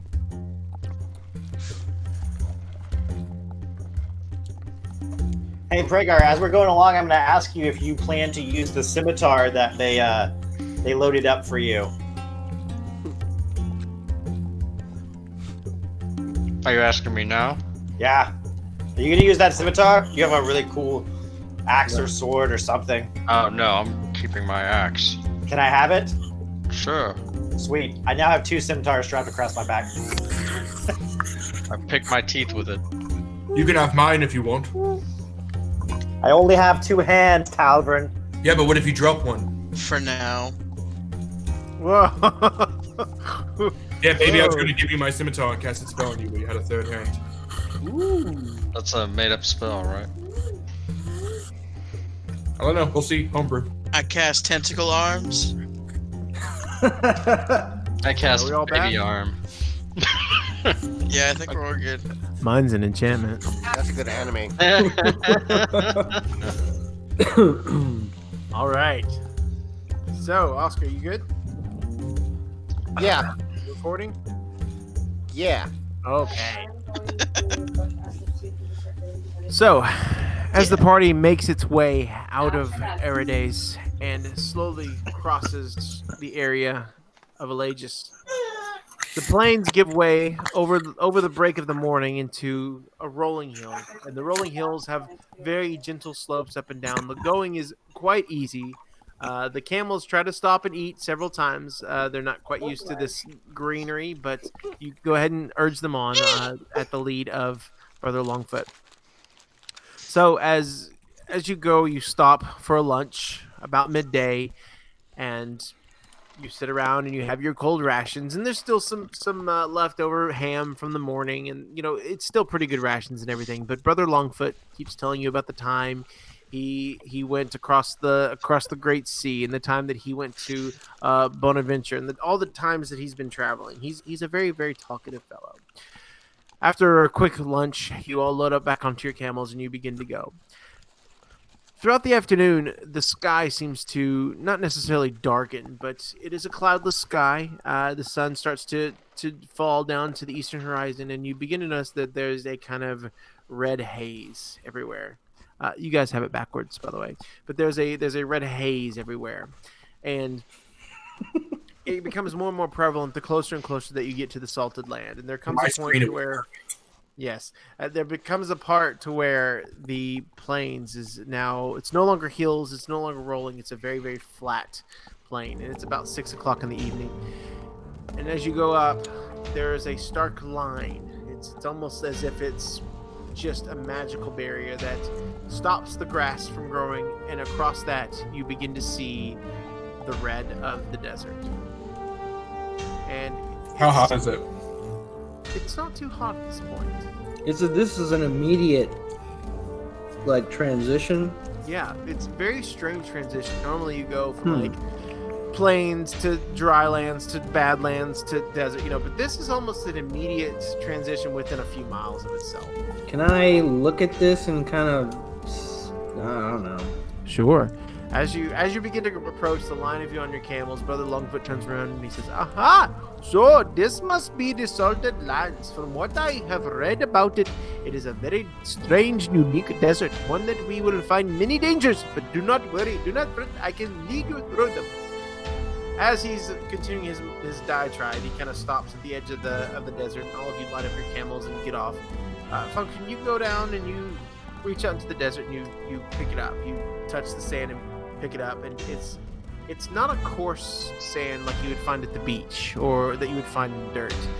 You pick it up and it's almost a pristine powder. It's very fluffy, and it pours through your hands and it stains the fingers, and you try to scrub it off a little bit, but it just ends up spreading. It's like printer toner. It's so fine and so coarse. It's almost like a dry powder, fresh snow. So we're going to be covered in that shit by the time we get there. Pretty much. And as the first camel starts to make its way through there, its fur is almost instantly just covered with this red, thin film of red dust. And it's not exactly itchy. It's just uncomfortable. It's like when you haven't shaved in a while. It just kind of makes you itch just a little bit. I wish I would have got something from that goblin guy at the Adventures Fair. Before you guys enter, Brother Longfoot starts setting around each of you. He has his desert wear, which is cloaks and garbs. It's heavy, but again, the sun doesn't seem like it's too bright here. It doesn't have that same desert feel that you're expecting. And he puts a scarf around you, gives you a really nice turban, Talvin, and says, "All right, so I believe that we are now completely ready to begin the adventure and journey deep into the red wastes. Shall we, gentlemen?" Okay. So as your camels start to walk through the desert, they are followed one by one. What was behind you slowly recedes into the distance, and around you is nothing but redness. There are a few rocks that poke up here and there, but these rocks are all stained with the same red, sticky film that you guys experience. It doesn't take long for it to work its way in between your collar and underneath your vests and in your pants and up your crotch, and it's not itchy, it's just uncomfortable. It's like wallowing in dirt and then just walking around with it. It's definitely not a clean feeling.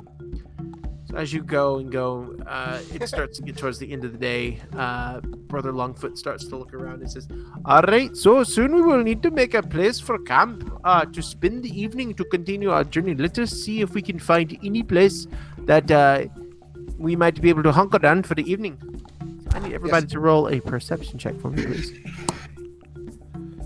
Hopefully somewhere, or in case it's dusty. Oh, nice, natural 20. Okay, it's a group check.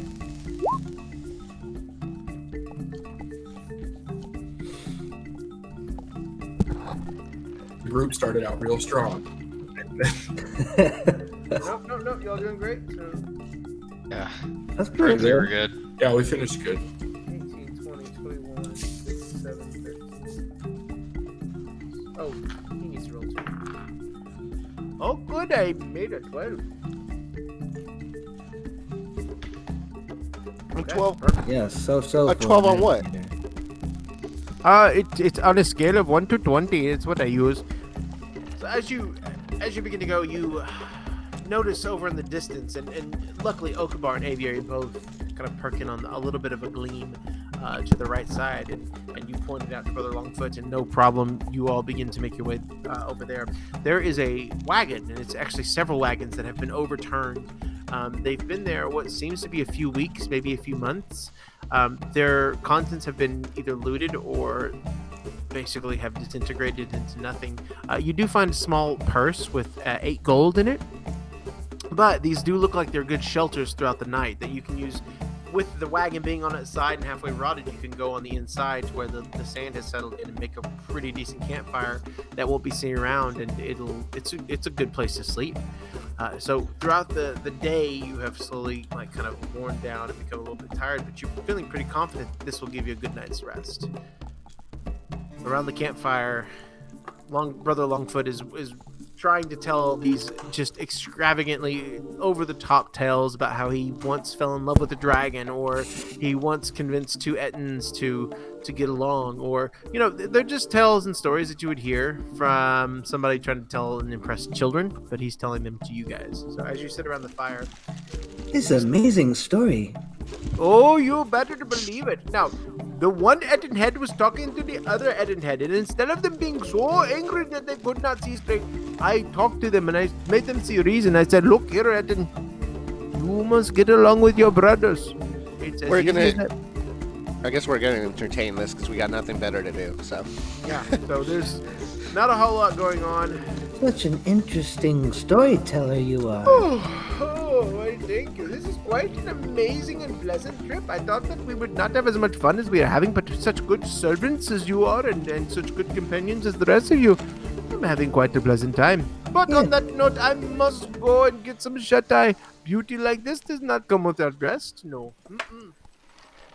So Brother Longfoot kind of wanders off and finds his abandoned tent and humbly goes to sleep. Is there anything anyone wants to do tonight? I guess we can take watches. Yes, I agree. I'll take Right. first. Can we take it in twos if possible? I want to Yeah. do something before I take a watch. I will Okay. take a watch with Pregar. Let's set watches first.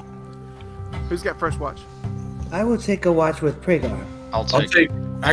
take first watch, and I'll take Xanthar with me. Okay, Talvin and Xanthar first watch. Pregar and Function second watch. Okabar and Avery third watch. Sounds Yeah. good. Sorry, I didn't see how many fingers you had, Okabar.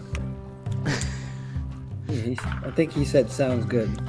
Okay, so Talvin, Xanthar, is everyone else kind of beds down and finds their way, tries to find something comfortable. You find a pretty good little platform. It's where the sand has kind of risen up into the side of one of these wagons here.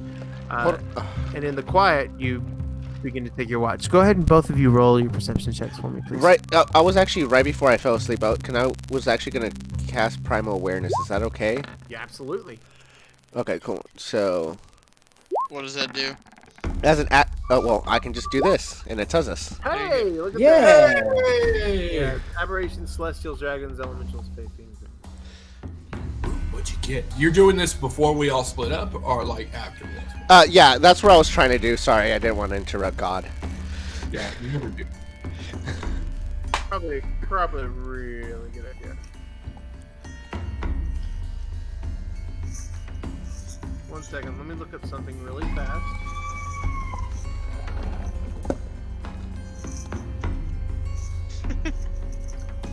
One minute per level.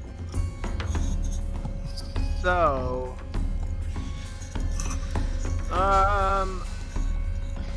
okay, no, they're not. Okay, perfect. So, Damn. Undead. Nope. So, as you cast the primeval awareness around you, and it's for a pretty far distance. What is it? 6 miles. 6 miles. 1 right? mile, unless it's his preferred terrain. What's your preferred terrain, Pokebar? Tavern? I think it was like The tavern. No. It's forest. It's forest. Okay, we'll go for Preferred terrain in a tavern. Can we make that canon? Everything he does in a tavern, he gets preferred terrain. I'm down for this, but still. Anyways, Come on, dude. Oh, that's good. We'll work on that. We'll make you a secondary terrain. Alcoholic oh, feet. it's forest and mountains. It for does me. fit. Come on. It does. I does. will. Let's work out the logistics of that. I will totally allow it. But for now, for 1 mile radius. It's mountains and forest for me. Okay. So you I see do a little- mountains, dude.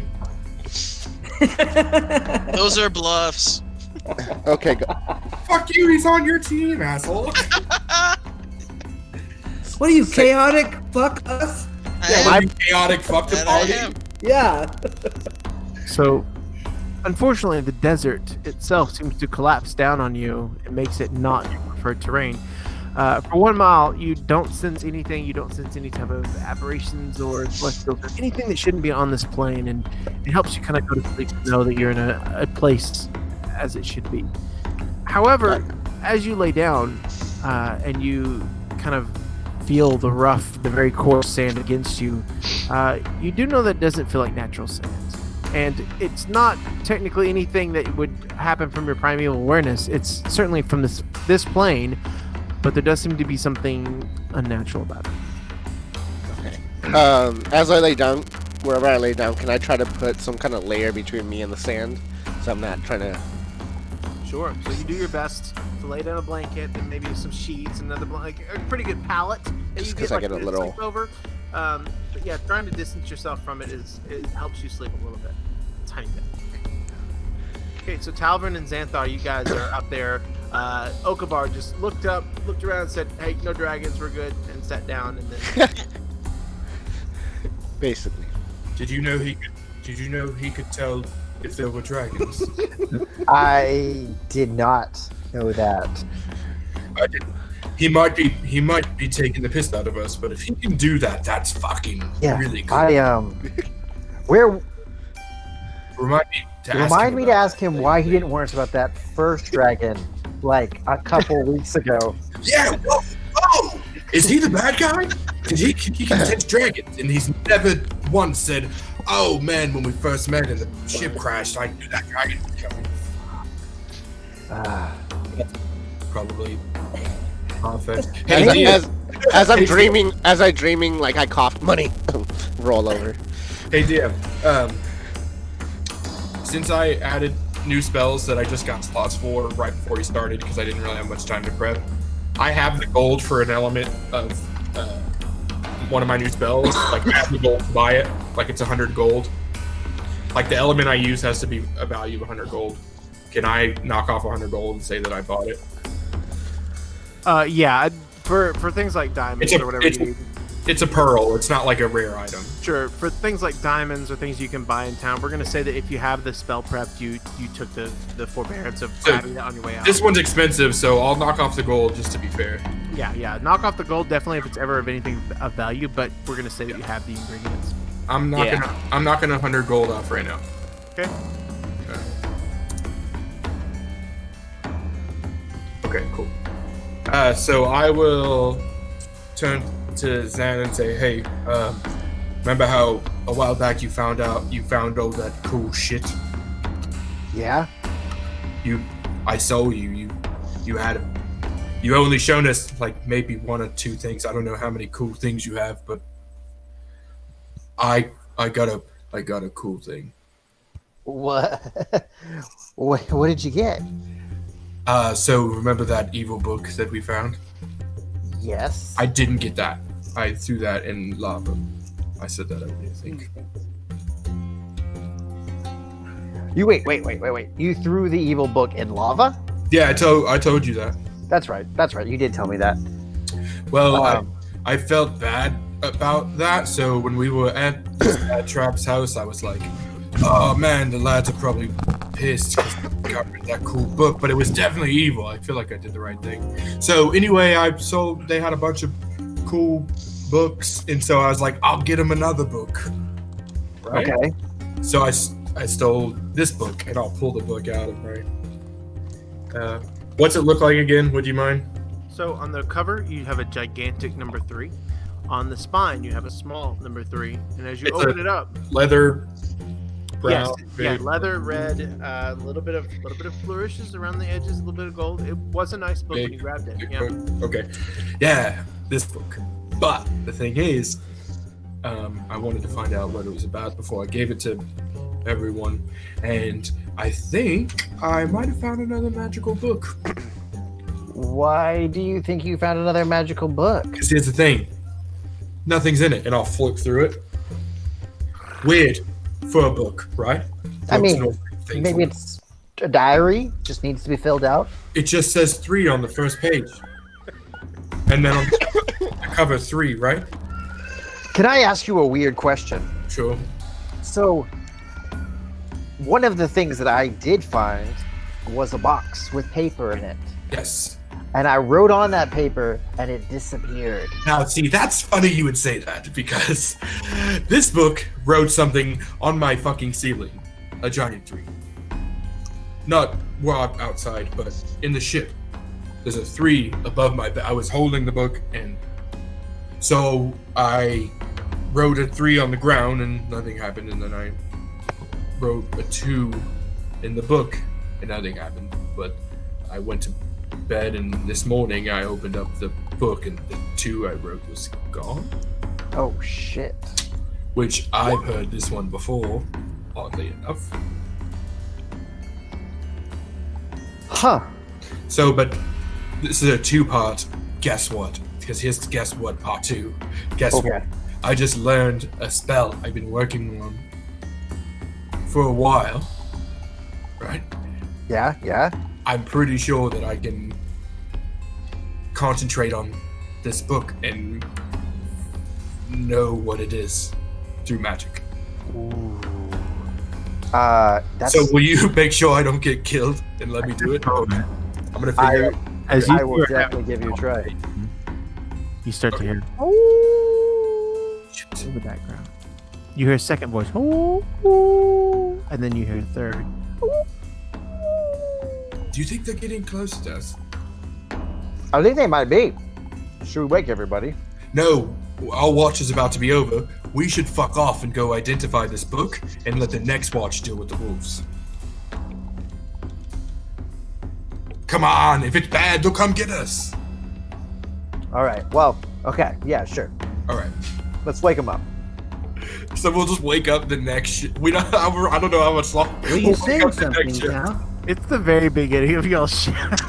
Like, y'all just sat down. Never mind. Fuck those wolves. If they get any closer, shake me. I'm gonna cast identify on the book. Hold on, let me pull it up just so I can use the reference. Hey, how do you put it on the screen, Oscar? display it, VVT? Yeah, VVT. Yeah, you just click on it. All right. So you choose. You guys can read it. There we go. You can choose one object that you must.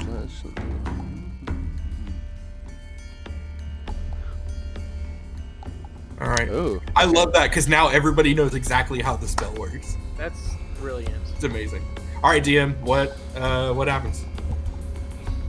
1 second. So yeah, I'll take out a pearl that's not very big, but super flawless. Like nothing crazy, but it's a really beautiful looking pearl, and a feather. And I will just hold the feather out and take the pearl and just balance it on the feather, almost in a way that doesn't seem possible, and close my eyes and just hold my hand against the book, and then wait 1 minute, and in 60 seconds, I'll flick the feather and catch the pearl and open my eyes. As you catch it, you open your eyes. You can transcend into the extra realms. You can see well beyond what's material in front of you. And as you see this book,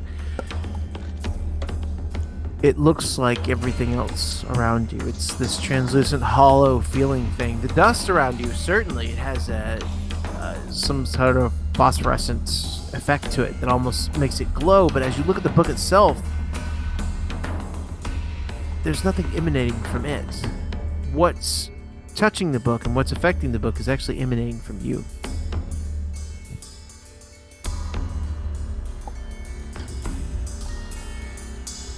So there's no magic coming off the book. There is no magic coming from that book, but you can tell that there is a spell affecting the item.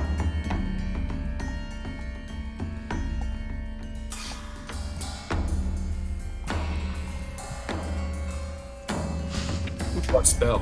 What did you find out? What What spell? You can't tell. Read the last sentence of the. What they are. You can see what the spell Unless is. it has a thing that's counteracting what I'm doing, it says you learn what spell, if any, are currently affecting. Yep. That's the last sentence of the fucking. I'm going to take a picture of what I have on my other screen right now, so that way you can, later on, if you survive, you'll see what's happening. But I'm going to take a picture and show you guys when it gets to that point. Okay.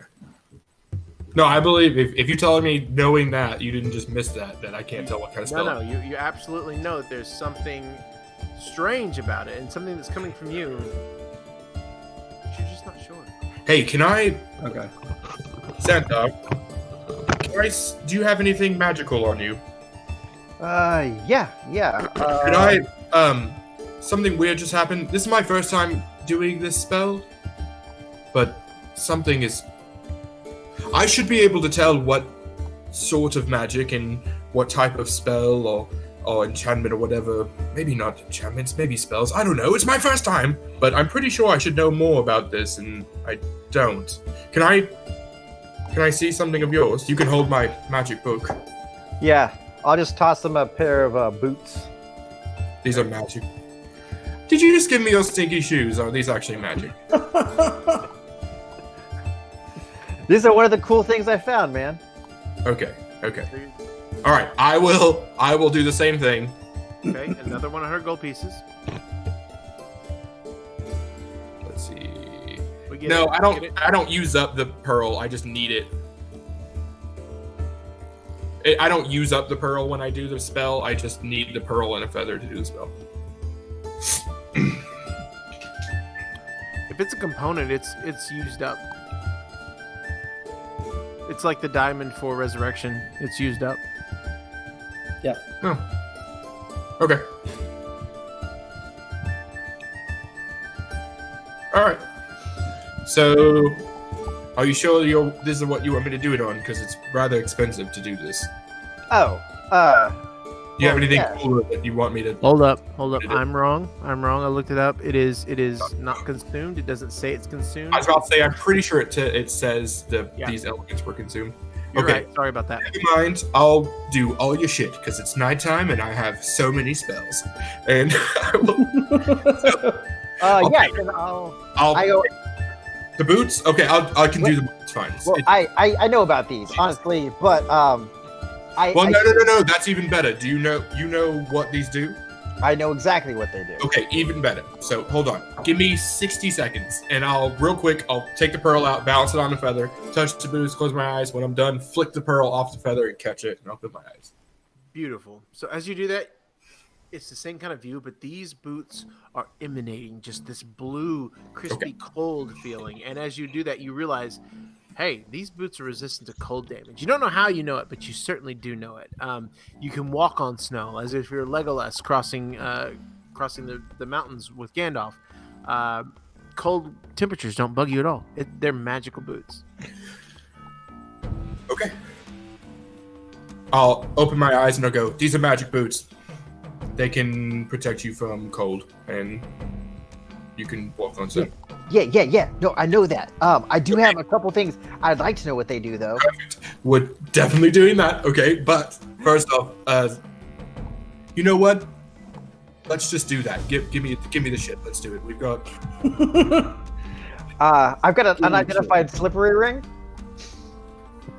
That's how it's listed in my items. Unidentified slippery ring. Slippery ring. Can you click on an item and put it up where everybody can see it? I had to type this in because identify it. Yeah, I have it right here. Can he just read it to the group, or are you just gonna only tell me? No, he doesn't have it in his inventory. He doesn't know what it is. Oh.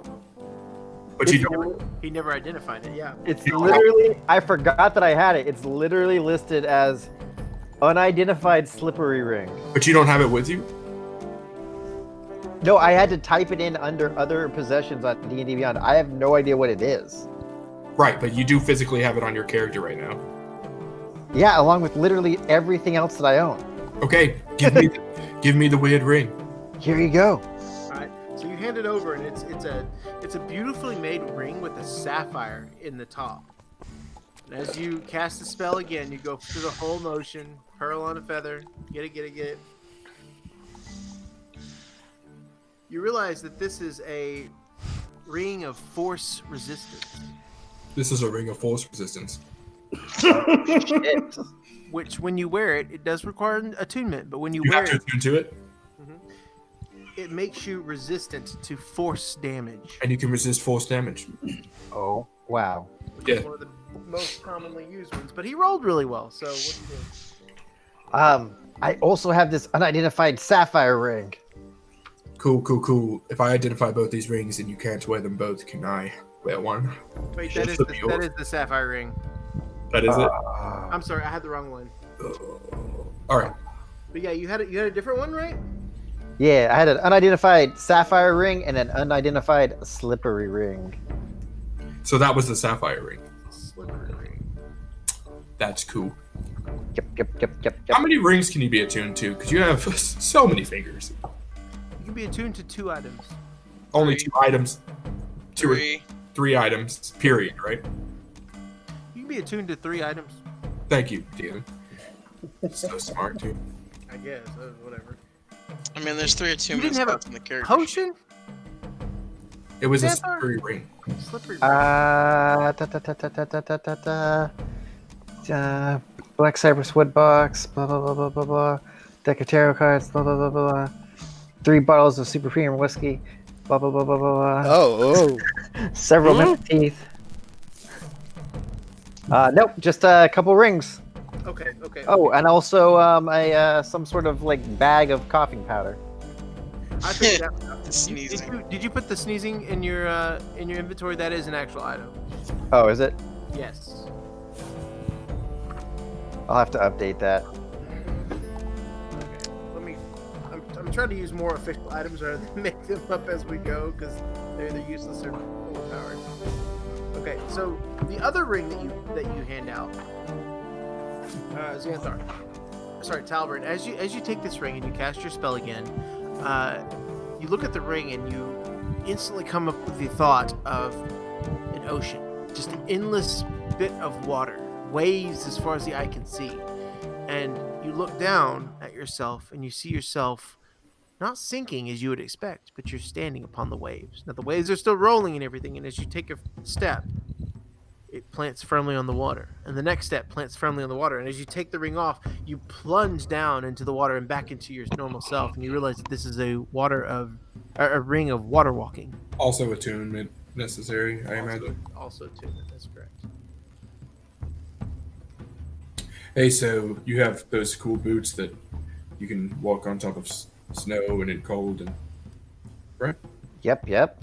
This ring makes it to where you can walk on water with no boots. Ring of water walking allows you to move on any liquid surface as if it were a solid ground. Holy shit. Huh. Pretty cool. Yeah. Well. Yeah. Oh man. I mean, we could do this all night. Would you like to draw? Do you want to draw a card from this deck that I have? Water, my God, snow, yes. quicksand, or lava. Wow. Okay, I will. Yes, please. Can I? What do? Just pull one out of the You box? have the deck there, Jared. Do you just pull one out of the box? Yeah, just you pull it out. Or do you like fan them? You have the deck there. Pull it out and show us. I honestly, I don't know. I'd say reach in and take one. Oh yeah, you can do cards. Fuck me. Okay. Let's put everything away. Darren, I do have the deck. I give him his rings back. I put my book. No, you're good, man. Right. It's been a while since we've. I've got it somewhere. Hold on. It's under collection. Yep, there it is under collection. It's the one to the left of the sprocket. All right. So how many cards are you gonna pull here, Talbert? I am going to cast Identify on it. Okay. Oh. On the deck? Yeah. Or on one card that you draw? On the deck. Okay, on the deck itself. So as Xanthar pulls out this deck of cards, you cast your spell, and as you look at it, you are instantly just surrounded by hundreds of these decks, and none of them are open. You can't see any of the faces of the cards, but you see hundreds of them around you, and you see one pop up, and you get the feeling that this one particular here is the deck of dozens of objects, and then this next one comes up, and this is the deck of many things, and this other one comes up, and this is the deck of obviously more other pieces of things, and it goes away. But this one in particular comes up to you, and it's the one in your hand. It matches identically. It's the deck of several items. The deck of numerous gifts. I don't even know what to say right now. This is Have you pulled one of these before? Yeah, I pulled a card that literally turned into a fucking dope ass knife. A magical knife? Do you remember that one time when I slit my wrist and fucking cast the spell of magic? Oh yeah, when you did blood magic? It was it came out of this deck of blood magic things. We're gonna graze over this for time's sake, but that was terrifying. I just want you to know. But you got it out of here. That's so cool. Yes. Okay. Apparently, you can get any number of several things from this deck. Did I get a sense if the deck was good or evil or both? Or you know that it's magical and very, very old. How many cards? I'm gonna pull one card. God, I wanted to pull two cards so bad. One card. I'm gonna pull one card out, and I'm gonna just look at. Yeah, I'm gonna pull a card out and look at it. Okay, go ahead and pull one card from the deck. I'm gonna revert to my original table here. So, do you have your deck there? Not yet. No. Oh, yep. Hold on one second. Let me assign this to you real quick. Actually, I don't even know how you do it. Oh, I clicked draw. So draw one card. Yeah. Draw one card. I shuffled it. Okay. Reveal that card. Oops, not what I meant to do. Sorry, I'm stealing it. Why did you steal my card? I didn't mean to. Sorry. I don't know how But I'm now stealing. everybody can see what it is, right? Nope, we can't see it at all. How do I show it to you? Let me steal it. What? Let me steal it. No, it's fucking Ben trying to steal it. Bastard. We'll let him steal it, and then I'll steal it from Ben. Do I have to let you steal it? No, I think you can just pull it out and show it somehow. If Ben would stop trying to steal it. Giggity. I off of it. Let me steal it. It's still there though, it won't go away. Let me see. How do you click off of it? Oh, I got it. Here we go. Alright. I don't know how I show it. It doesn't say how to show it. There you go. There you go. Boom. I had to drag it off. It's a club? Yeah, club. That's a spade. Just, yeah. Oh, sorry. Seven so of- spade. seven of Yeah, spades. spade. Man, I can't even get my cards right. Oh, You know, like man. David Club. What did you get? Okay.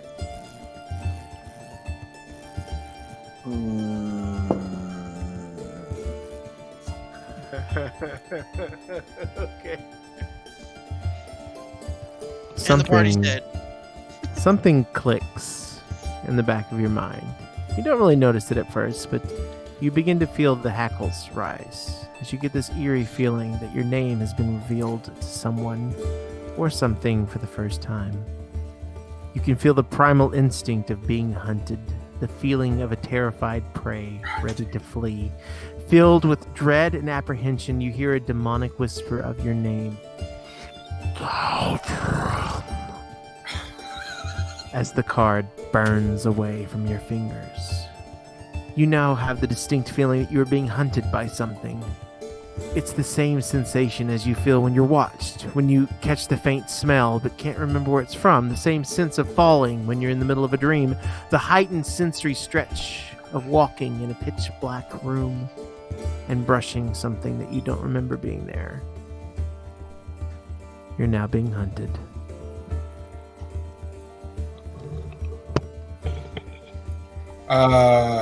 Fuck.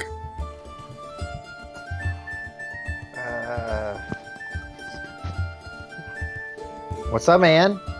I don't know, I feel really bad. I feel really I think something bad just happened. Fuck. Worse than being in this desert? Yeah. I'm pretty sure. Did you see what just turned into fire in my hands? Yep. I'm pretty sure I feel like I'm being hunted. I think the card told me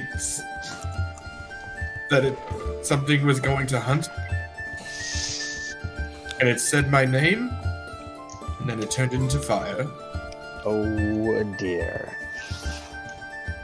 Your thing with the knife was way cooler. Yeah. Fuck. That is not ideal. Do you want to draw another card? Yes, please. Can I? You can draw one more card. No. Fuck you. No, come on. Are you doing it? No. Oh. Are you kidding me? I think I'm going to bed now. All right. So Talvin, with the unending sense of dread, is now goes to bed. I want to see how my 7 of spades turned into that shit. And I guess I'll finish the watch since that was 6.5 minutes. I literally just turned and don't say a word, just go straight to bed. Like, Talvin just got weird and walked off.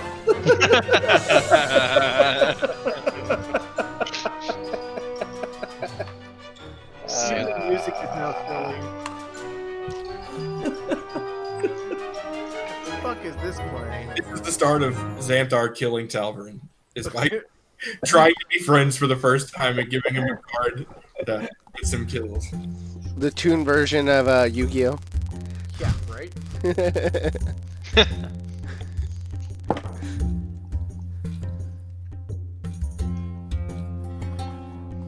So, Xanthar, the rest of your watch goes without any events. The howling that you initially heard was completely gone. And you finish it up around midnight. After midnight, is it Pragar and Function? Second watch? Yes. Yeah. Pragar and Function relieve you. Relieved, you go back to finding a little spot there. And you notice a little small, kind of furry... It's like a desert owl, almost, but it does seem to be land-bound. It's kind of jumping around where you were originally planned to, like, lay down, but it's... just jumping around, making a lot of noise, essentially. And so you kind of run it off with no issue. Shoo! Go away. But Xanthar, you go ahead and go down and with no issues. Pragar and Function, go ahead and make some perception checks for me, please. Right. Ho, ho, ho. Killing it, boys. So we died on this watch. You get shot in your eye. Yeah, so the long day and the oppressive heat kind of get to you guys. And towards the end of your watch, Function, you kind of zone out a little bit. And Pragar, you're used to taking long watches, but your eyes are getting pretty heavy.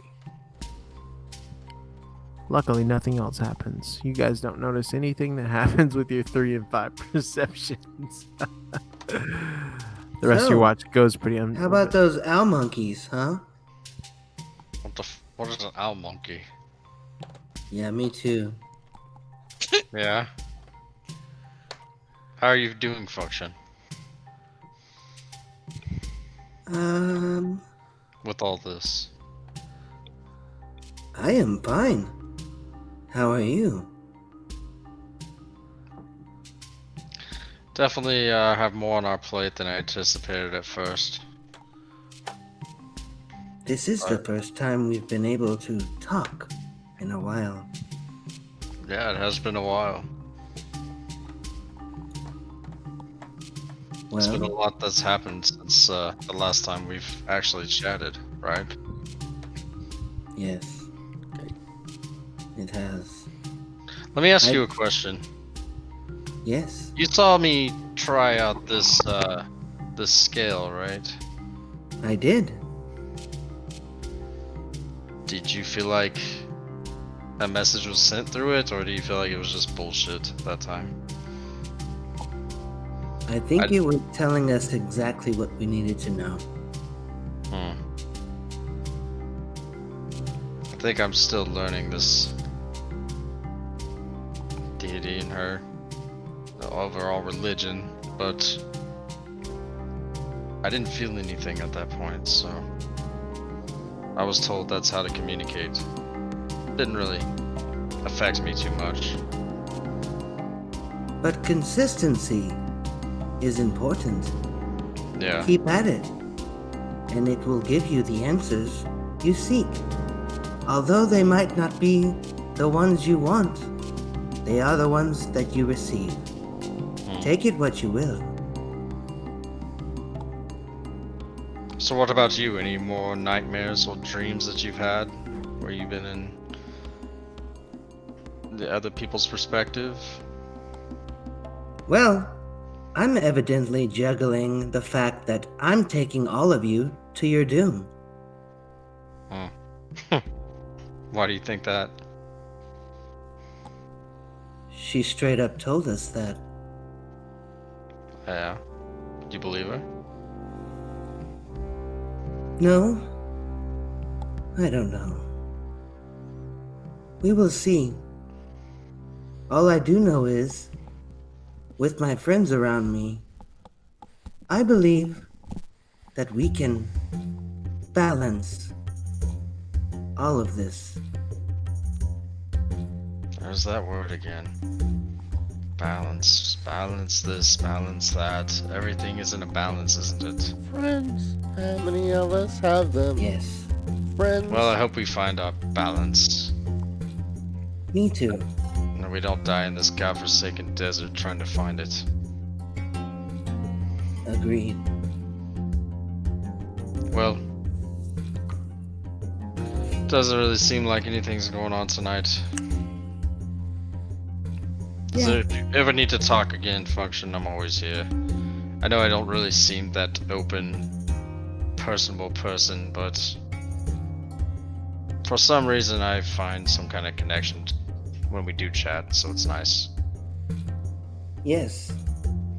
We will always understand each other, even though we do not discuss always. So the rest of your evening. You damn straight.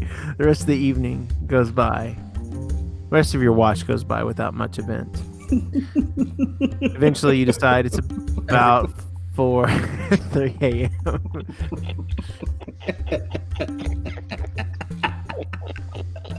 And you wake up your last two companions for the third watch. Aviary, Okabar, go ahead and make perception checks for me. I wake up with the song stuck in my head. Friends, how many of us can have them?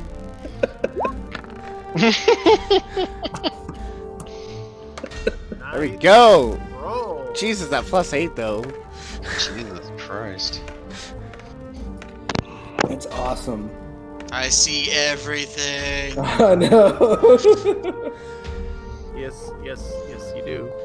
1 second, let me go up and check. What did you guys roll earlier when I asked for the No wonder God hired him. 46, I'm- 87, 14.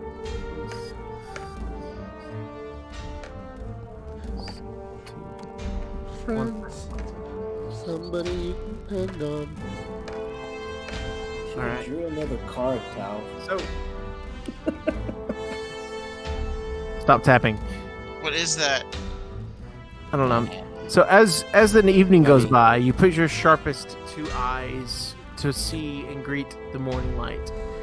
Throughout the night, Aviary, especially you, but even Okabar, is attentive enough to kind of hear a distant rustling.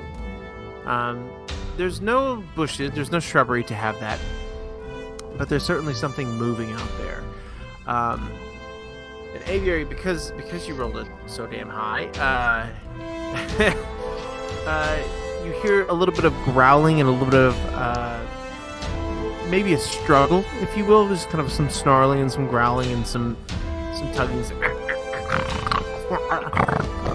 Very, very distant, but you certainly do hear it. However, nothing approaches the camp, and as the light comes up, the morning greets you, and Aviary, you make the familiar call, which wakes up the entire camp. Oh, what a beautiful morning to begin traveling. Did everyone sleep well? As you all look around, Talvarin, make a perception check for me, please.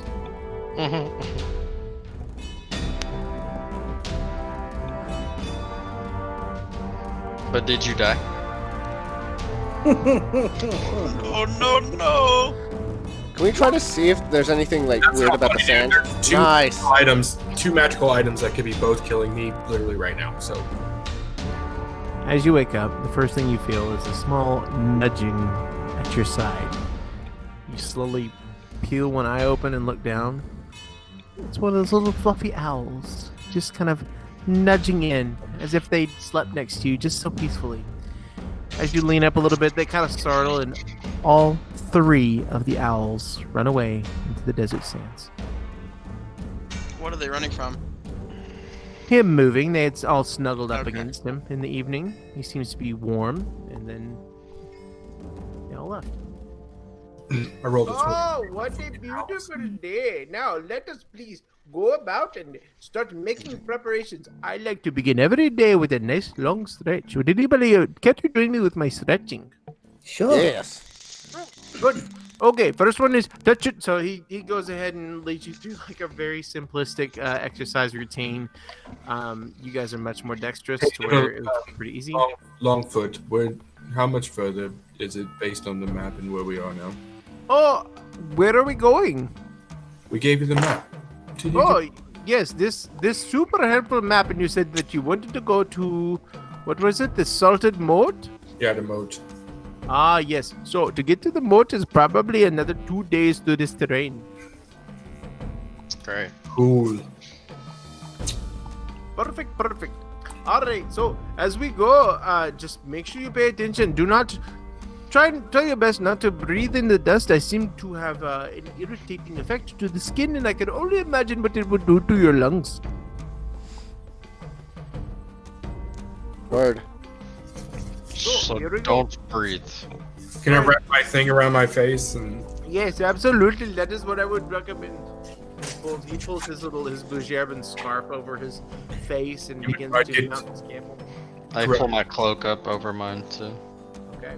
I'm gonna put one as well. Might look like dog ears at the end. I need everyone to roll a Constitution saving throw. Oh, yay!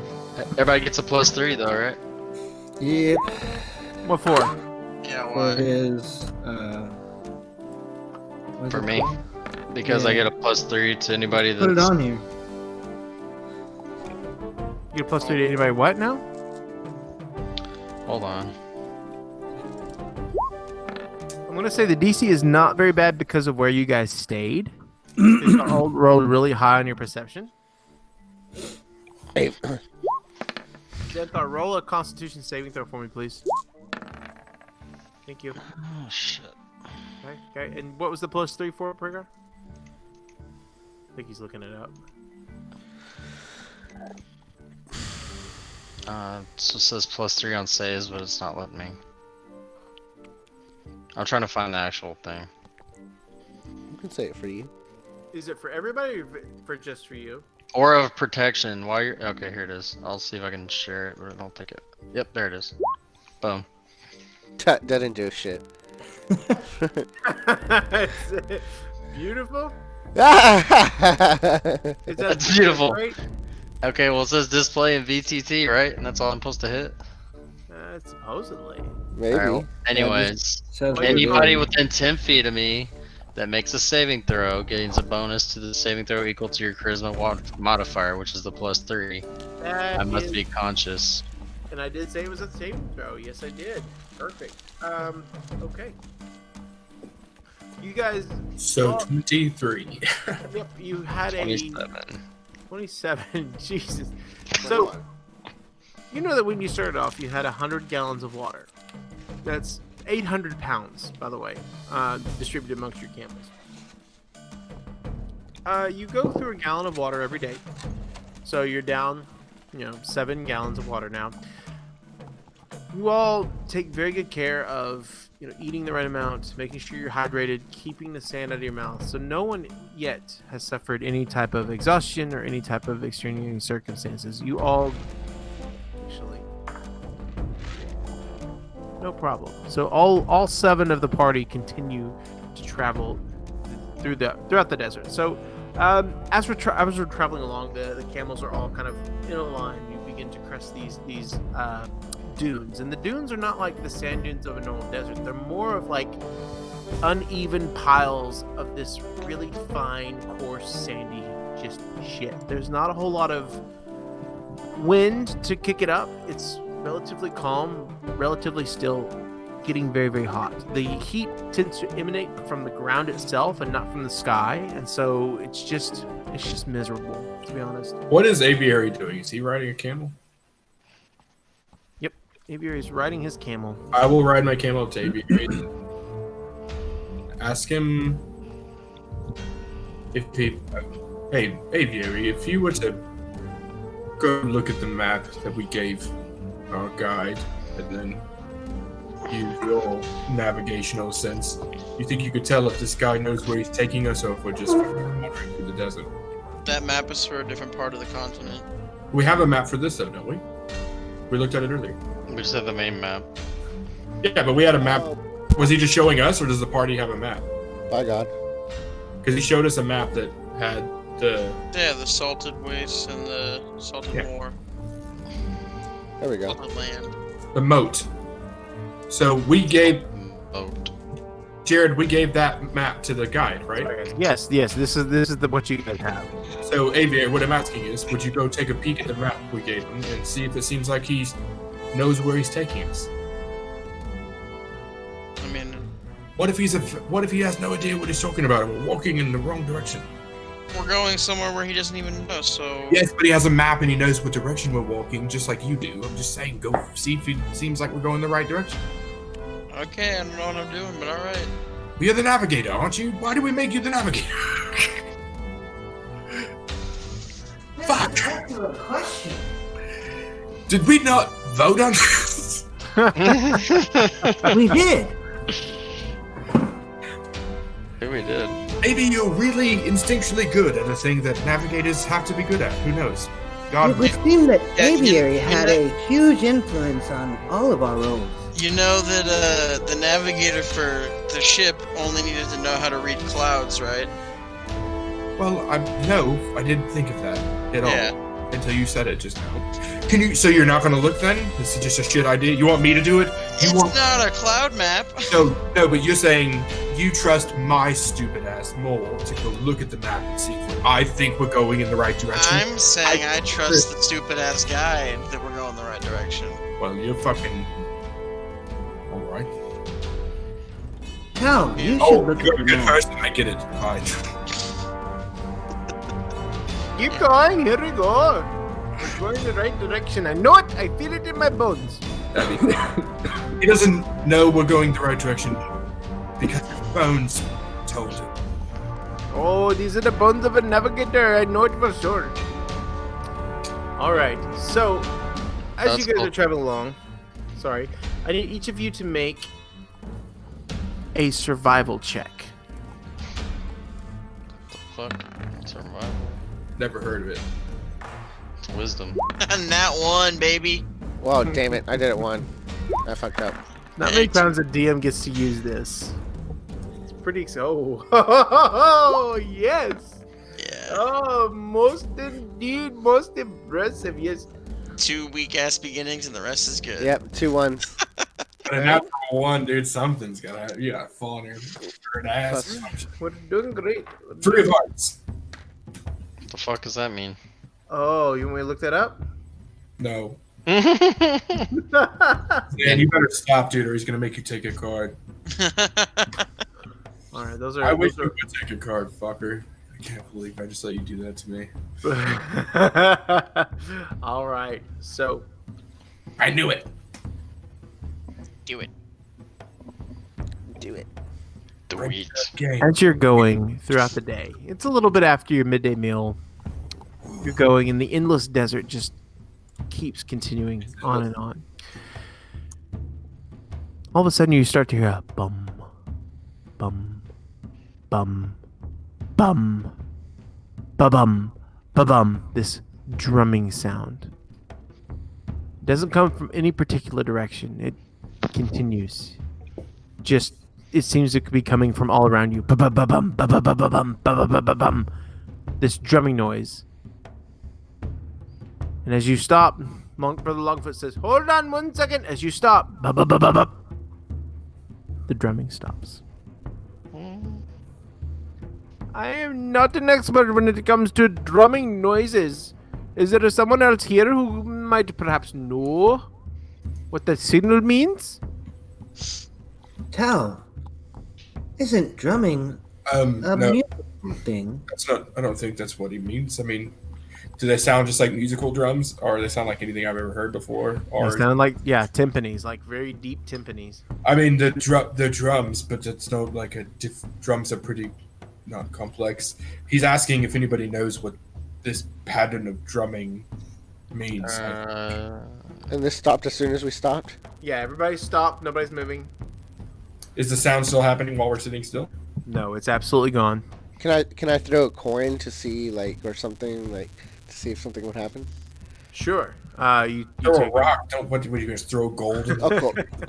What? He's got so much gold. So what do you throw at Okabar? I love money. I throw it on the rock. Wait. So you hear drums and you decide to throw something. Yes, I'm Pokemon. gonna throw a coin. I'm gonna throw a gold at it. It's so funny. Okay, are you throwing at anything in particular? No, I'm gonna flip a coin to see, or like basically throw it ahead of us to see if anything happens. Okay. So you take it. Okabar takes a coin out and just bing. It flips up in the air and falls down and goes. Doo. Do, do, do, do. It's a very light drumming sound. So, did anybody else notice this? I guess. Yeah, everybody else hears it. They're all making fun of you for throwing a coin, and then it drops on the ground and makes noise. Oh, yeah. And I'm just looking at them. I was like, "Fuck you guys!" Like you thought I was crazy. Like. I don't know why anything fucking surprises me anymore. I would like to jump up and down 3 times. Okay, so you jump off your camel, boom, and you jump, bum, bum, bum. Does it sound like we are on does it sound like we're making the drumming sound? From what you can tell, yes, it does sound like the sounds are coming from your feet. Alvarin will get off of his camel and start doing that like stomp shit, like Make a performance check. be like, I know this is gonna make. Can I copy him and help him? Talvin, make a performance check. Function, make it with a disadvantage. Knowing Vera Me? very meta as Josh, I know that this could potentially bring monsters to kill us, but I can't pass up the opportunity. It's what he would do. Beautiful. Joker, I'm going to take that first performance roll. Talvin, you're going to go 14. Okay. Wait. Function, how are you a +4 with performance when Talvin is just +3? Aren't you proficient in that, Talvin? Yeah. Oh, you roll perception, roll performance. Oh, that makes way more sense. I'm playing on a laptop. It's really small. No worries, dude. It's good. So that was a full rest when we slept. So Yes, it I got was. my shit back. Got all Okay. your spells back. Oh yeah. I needed to do that. Charisma, right? I'm gonna do something after they're done. Like Tom Hanks in the movie Big, when he started playing the piano with his boss, you and Function really come together, and you begin to play. Come together. Yeah, it's more of a Blue Man Group than Chopsticks, but it's a really interesting looking looking performance. And Brother Longfoot turns around. By all of my days, I have not seen anything as strange as these music makers in the desert. No. With what happened to your cards the other day, I would call this the Burning Man Festival. Oh my god. Cannon. Canon. That's canon. It is Great. beautiful. So you Okay, guys, we should go. Does anybody think that's super fucking weird? Yeah, Pragar's gonna get off his camel, and when he hits the ground, boom, boom. take his axe and maybe like kind of. And Aviar's gonna continue to ride because I don't like what the axe is gonna do. Okay. So as you're banging on it and everything, I'm not hitting it. I just want to like poke at it, like with the axe, just to see if like I notice it. Just My instincts clarify tell me to in ride detail, away. please, what you're doing. it's absolutely sand. It's absolutely ground. And Talvin and Function, as you stand there, you notice that you slowly begin to sink, just ever so slightly into the sand. Sand starts to crawl up above your heel. It starts to kind of crawl onto your foot. I'm Not jumping enough on my to be- camel. Yeah, not enough Good. to be any type of danger, That's but you see that there's some type of shiftiness in the sands. And as you jump on your camel, the camel starts to walk. Boom, boom, boom, boom, boom, boom, boom, boom, boom, I'm gonna say boom. the same thing. Everyone keeps going until they crest the next ridge, and it just abruptly stops. There's no Can- more drumming. Oh, I'm definitely curious about that. There's something underneath the sand. It's a good roll. Does anybody? I can. As Xanthar knows, I can now tell when an object is magical. Because nobody can tell what kind of magic that could be. I mean, I assume if your steps are drums, that's magic, right? I don't know, but I was Never mind. I'll hold off on that. I believe it might be one of the wonders of this wonderful world that we all live in. I have seen many strange things. Did I ever tell you about the time that I saw the humming peaks of the Winterspire Mountains? Oh, Well, let me tell you. So he yes, continues, tell him. he continues telling these We'd love really- to hear. really tall tales, and he keeps And I'm- going. Yeah. Function's listening the whole time. Okay, so he's in the middle of one of his tells, and as you're walking up, you begin to see kind of the heat really starts to intensify as you guys continue throughout the day. But you begin to see kind of mirages. You see a lake to your left, and you see what seems to be water to your right, and a town even appears out of the distance. And as you close in on it, it shimmers away. One of the mirages dead ahead of you. It looks like two objects that are just shimmering, and as you get closer and closer, instead of dissipating, it actually clarifies itself, and you see these two objects, and you get closer and closer until you can just barely make out. It looks like two barrels of something. Two barrels sitting out in the middle of the desert, probably 100 feet at this point.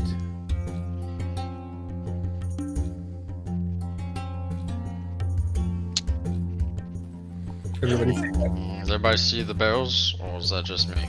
Oh no, I definitely see the barrels. I do not. Who would put barrels out here? I do not know.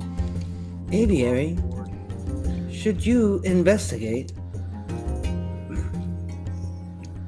You know, Being that I'm the troublemaker. No, can I actually? No, can I cast? No. Let me get this one, guys, and then I'll cast Primal Awareness. All right. dude, if there's a dragon in those barrels, I swear.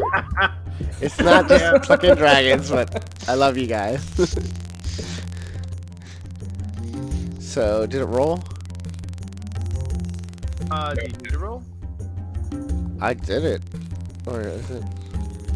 Sorry, is it a roll? You don't roll it, you just No, I'm sorry. I'm mistaken because of last time. Yeah. No roll.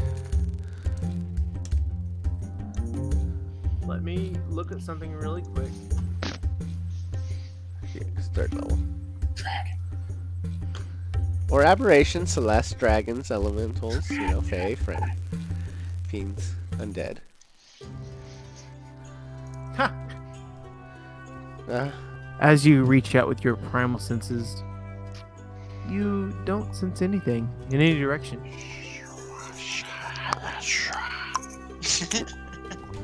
do these barrels seem to be just regular old barrels? No, they're not some kind of aberration or something? Make a perception check. Well, it's part of the primal awareness. That's what the thing is. But yes, I will. I No, don't know the shit. primeval awareness just tells you if they're in your vicinity. Primeval. Sorry, primeval. Oof. No. They look like typical oak barrels, man. Somebody else go over there. Enough Can about I want to fly up, and when I get to about 10 feet from them, I want to cast Find Traps. Okay, you flop off your camel. The camel is extremely startled, but you're able to maintain your distance about 10 feet away, and then you cast your spell. It's amazing. Did y'all see him fly off his camel? Wow. Almost took it with him. I could probably pick it up. You don't sense any particular traps, actually. Alright, then I go and investigate the barrels, since I think it's safe. Okay, make an investigation check. Does it have ale? Good God. Okay. Nice. Okay. As you get close, you begin to look at these barrels, and just from the natural inclinations that you have, you get the scent of water, very fresh, sweet water. And as you get closer to them, you're probably within 5 feet. You also get the sense of terrible breath, of unwashed teeth. And you just stop for a second, and you very perceptibly look and intently stare at them both, and you see one barrel go almost as if it take the breath. Sing to it. Okay. I'm gonna go ahead and...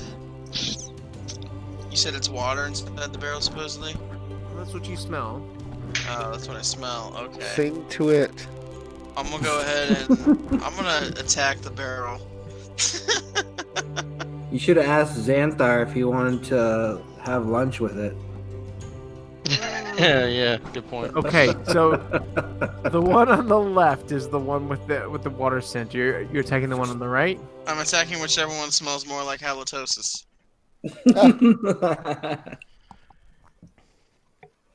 Go ahead and make a. Go ahead and make your attack with advantage because he's caught kind of unaware. This poor barrel. Music. What's he use? I guess Poor I'll go barrel. I'll do ice knife. Dragon barrel. Good There lord. it is. Sorry. The fuck was that? I don't 27 definitely hits. know. Was it that 20 to hit? Yeah, it was. So it's gonna be Stab him critical. with your ice knife. Yeah, 3 plus. at 3rd level. Dude, you're about to fuck this That's barrel that's up. why that's why it's all fucked up. 'Cause it's 3rd Oh my god, because there's so yeah. Okay, so you did cast it 3rd level. Jesus. So with that 20 crit, you have a 14 because of the plus 4 crit, and then oh no, we're doubling dice. That's right. So Double. Double de this. double this. Okay, and your 1d10 was a 10, so you got 24 on that crit. This 46 was 3 plus 6 was 4, so you double all of that. 18, 24, 30, 32 on the second one. So what was the first one? I said 24? Yeah. 24, 32. Oh my god. So you pull out this ice knife and you just how much that was 50 plus the original 3 so Jesus. 56 points of damage. Not 20 on a crit. Oh no, with advantage. All right, so you Oh, but it has to make a dex save for the cold damage. okay, hold on.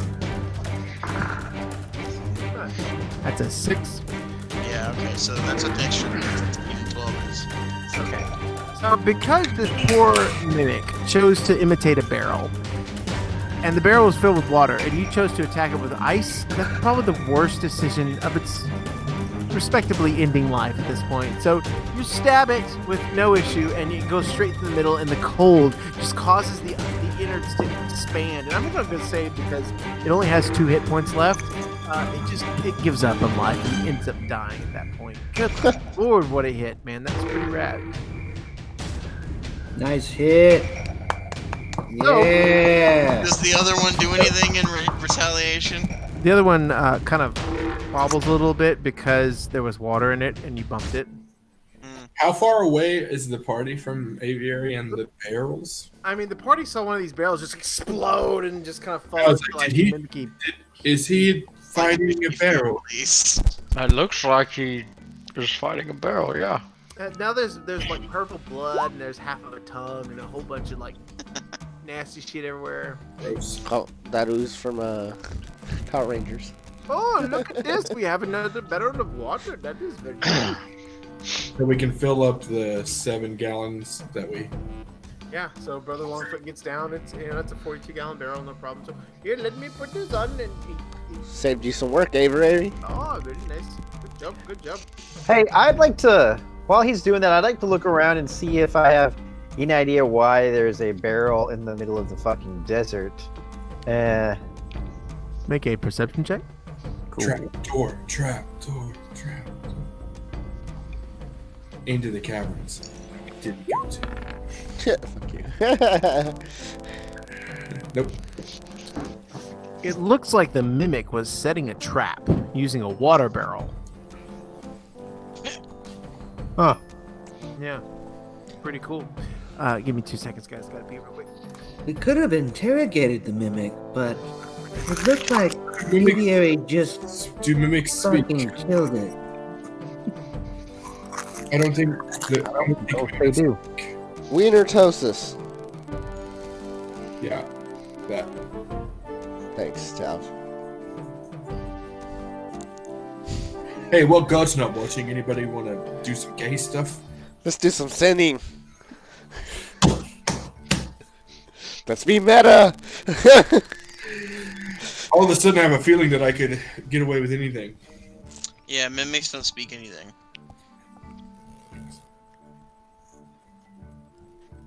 Hey, No that's- language at all. A mimic. What was its purpose?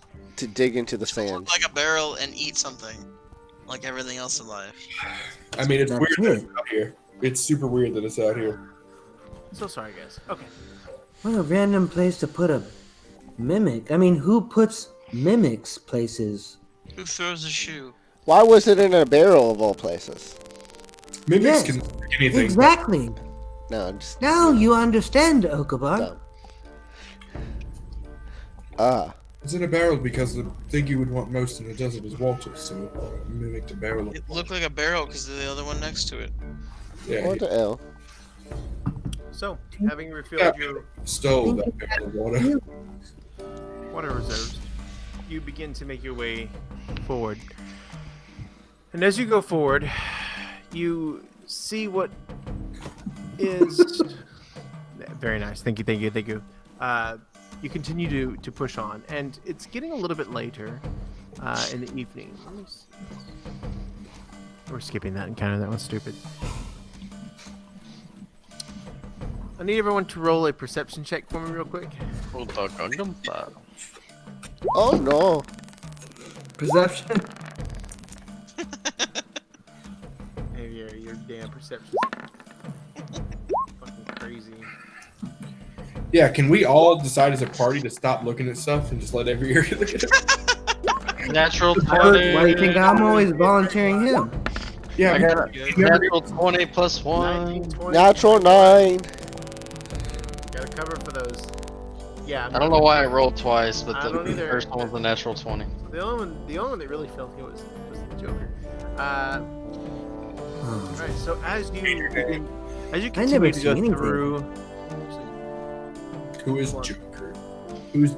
It's actually Doker because the J would be silent. 'cause the J- It's Dio- Joker. the Joker. Dioker. Comrade. Yeah, change your name and function. Anyway, as you begin to wind down during the day, one of the mirages that you see again starts to solidify as you get closer. This one in particular doesn't seem quite as ominous. It at first looked like a bunch of trees from a forest, but then they started to solidify into palm trees. And you get a little bit closer and you see there's some underbrush and you see that there's some shrubbery, and then you get to see the very faint glint of water. As you roll into that, you see that it is an oasis there, a small pond, a spring in the middle of the desert with fresh water bubbling up from it. As the sun begins to set down, you can see Brother Longfoot excitedly just, oh, look what we have here. This is a wonderful find. I tell you, I did not expect to find an oasis here in this large desert. I'd wait a moment. Oh, okay, I will wait. Do you remember earlier there were 2 barrels of water and one of them was a monster? Oh, yes, which was vanquished by our very brave aviary friend.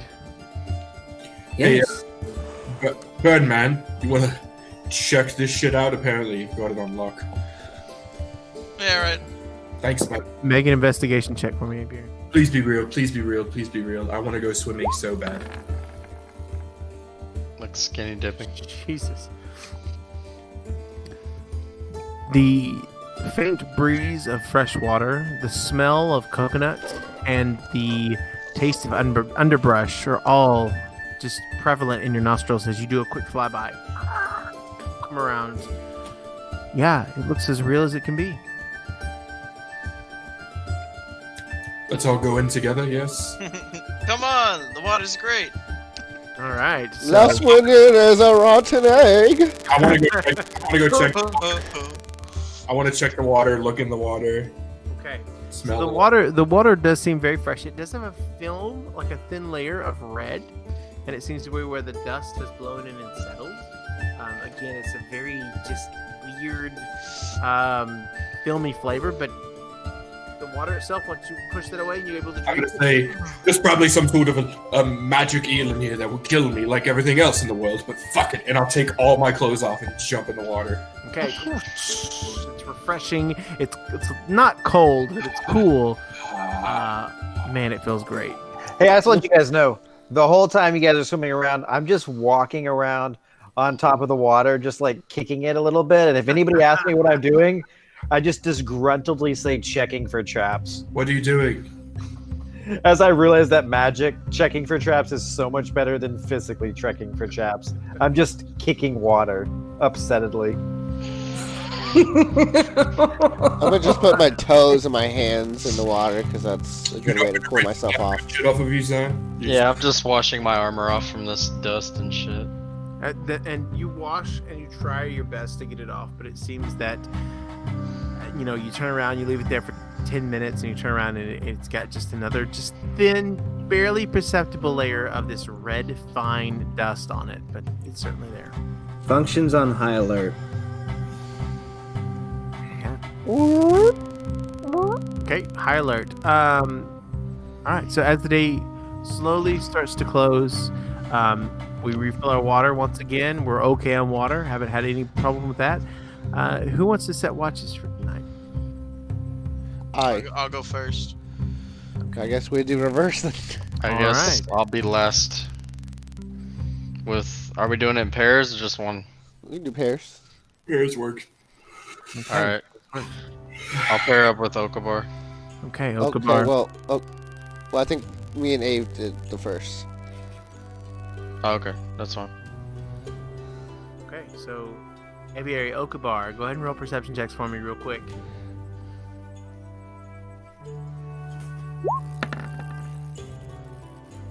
Damn. Sucking it up on perception. That's a 4. If only you were with the best guy. Now it went twice. It's fine. Doesn't matter. Oh. Sound pretty. All right, so Aviary, as, Perfect pair. right, as the evening closes, the sun starts to lower a little bit and starts to beat up on the horizon, and your keen eyes are able to pick out there's something in the way, something that's blocking the sun from completely setting in front of your eyes. And focusing on it, you look at it, you see this large stone plinth, and it's not a mountain, you're sure of that because the sides are all too smooth and too even. It's fairly large because of how far out it is. It's to the east of where you guys are staying, and it's definitely noticeable. And once you're able to kind of point it out to Okabar, it's fairly obvious.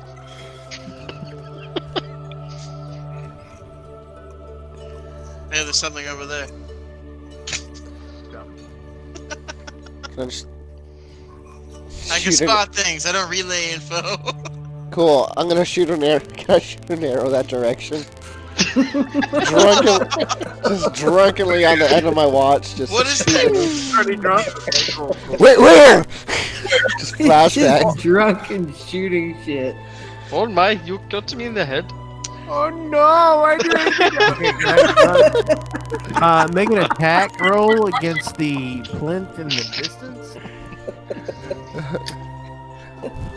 Fine. What's range on your crossbow? 150. bow and No, arrow. 150 to 600. Yeah, not 20 miles.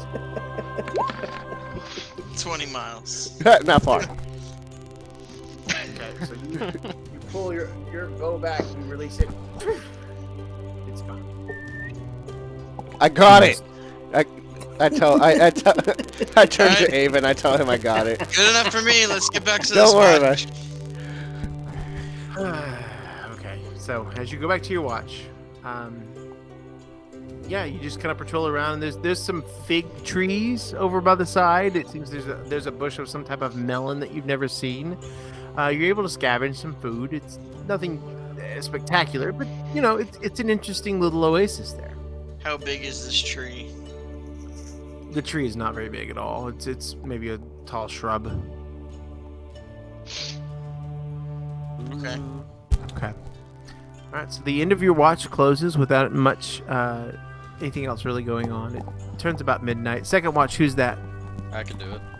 Okay. Pragar. Anybody else? Okay. So Pragar, go ahead and roll a perception check. Lonely. Perception. It's like a lag or something. Beautiful. So as the rest of your camp kind of snores quietly, you hear a very, very faint "oh" in the distance. Just one. Just that one. Just one howl. And you try to look and see where it is. It seems to be from the south, and you really can't tell too much. But the rest of your watch goes pretty uneventfully. Okay. Becomes time for the fourth watch. Who do you wake up? Function and Xanthar. Sorry, third watch. Excuse me. Xanthar, would you Yeah, like wake to up. take this watch? I'm gonna wake up Function. Okay, so we wake up Function. Function goes and wakes up Xanthar. Okay, let's go. Okay, so I need you two to roll perception checks for me, please.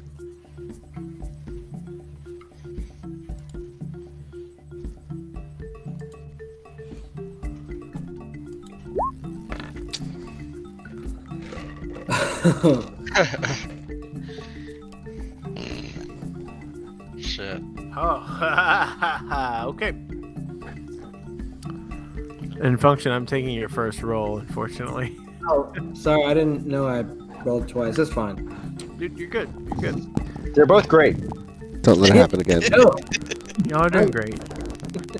You guys are awesome. Can't even roll that low. You hear the tweeting of a bird in the evening, which is fairly common from where you guys are from. Yep. And it circles a few times, and oh, it's cute. It's a little nightingale or something. And then it goes away. No problem. The sun rises. The end of your watch comes along. Nothing eventful happened. You begin your last day.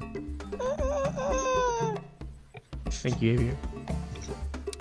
So, as you're preparing your breakfast again, this time, Longfoot, Brother Longfoot, has been down there. He's trying to wash his robes, and he's telling yet another story. You know, one time I went fishing, and I caught a fish. It was this big, I swear. How big? Oh, it was at least this big. It was even bigger, probably actually this big. I tend to underestimate the values of things. This goes on and on and on. Starts to, belay some more of his stories. So, I believe for today, boys, that we should continue to go this way. And he points in the direction opposite of the large tower that you guys saw the evening before. All right, sounds good with me. Yes. Why not the tower over there? The what? Why do you want to go that way and not that way towards the tower? Well, my bones. What tower? You don't see that? What are you talking about? He kind of pointed and goes, oh, I do see it. Well, I will say that we have continually gone to the west from where we are, and from that direction, I do not think that I have led you astray. But if we do want to investigate a certain tower full of treasure, I would not be opposed to such a thing. Gents? Group. Let's check out the tower. Why is there a tower in the middle of the desert? How far away is the tower? I mean, we are looking for some kind of structure. Is it an What if operation? he's Okabar's god? It Money? appears to be just a few miles out of the way. So it'll take us what, an hour to get there? Probably. Fuck it. I'm down, I guess. On our last day through this. Sure. It's an hour out of the way and we'll probably all die. It's fine. Sounds good. Oh, death sounds so much fun. What'd you At say? long least as you will, it's- Taub. This is slow. Just Did kidding. this guy just say death sounds fun? I'm just kidding. He didn't really say that. It's a new adventure. Yes, it is a new adventure. So, Okay. We start mocking him. let me see. Give me 1 second, guys, because I need to set up something really fast. You gotta get the camel. It's got to set up the monsters we have to fight at the tower. Yeah. The dragon. We got a giant. Yeah. Oh, do that thing where you can tell dragons again. This whole time we've been riding dragons and they've just been disguised. That's camels. Yes. Plot twist. Till they're hungry. Try something here. Desert. Then we feed him Mokovar. Okay, so If anything, they like me. with the rising sun, you load up and you begin to travel, and as you get closer and closer, you realize it's not just a single plinth. It is a large, almost building. It looks like it's a big brick of this blackish rock, and it's perched and balanced almost on top of this lower mass. Let's see what you guys see here. Do you guys see this? Yeah. If I see that, maybe. I see pink. I gotta zoom out. all I the see way. Pride Rock. Zoom I out. see fire. If you Oh see, yeah, I see it. it's beautiful. If you see anything below inside that, the mountain. Okay. One day, all of this will be yours. Are we Yes. supposed to see the battle maps below it? Yeah, I see the I map. must say that you do see the map. Yeah. Okay, ignore the map for now, please. Okay. I'll get another one in there. So I must say that this is this is a very old structure. This is badass. Does anybody see a believe- little wagon wheel on there? Yeah, that's what I gave you guys for vision. Cool. Do not judge me. No, I was just Oh, curious. good. I didn't know if there's That's like good. significance. Yeah, there's also a small like Skyrim tower providing the light from the top. So Nice. yeah, about that. That's cool. So there's somebody in the door. Okay. You know- Yeah, that's gonna be Brother Longfoot looking inside. Oh, I do believe this might be worth exploring. Sounds good. All right, so let us go in here. And Sure. considering that we have 20 minutes left, I think we're gonna go ahead and stop the session right there. Yeah. Bum bum bum. But as you enter this large cavern, you do see the red lights coming in, and you see 3 different light sources from the inside. Oh Only shit! kill. That's where we're gonna end the night session. One hit kill. Cool. And then that's when I hit this button. Talvin, you see 3 light sources as we enter, and we're gonna stop it there.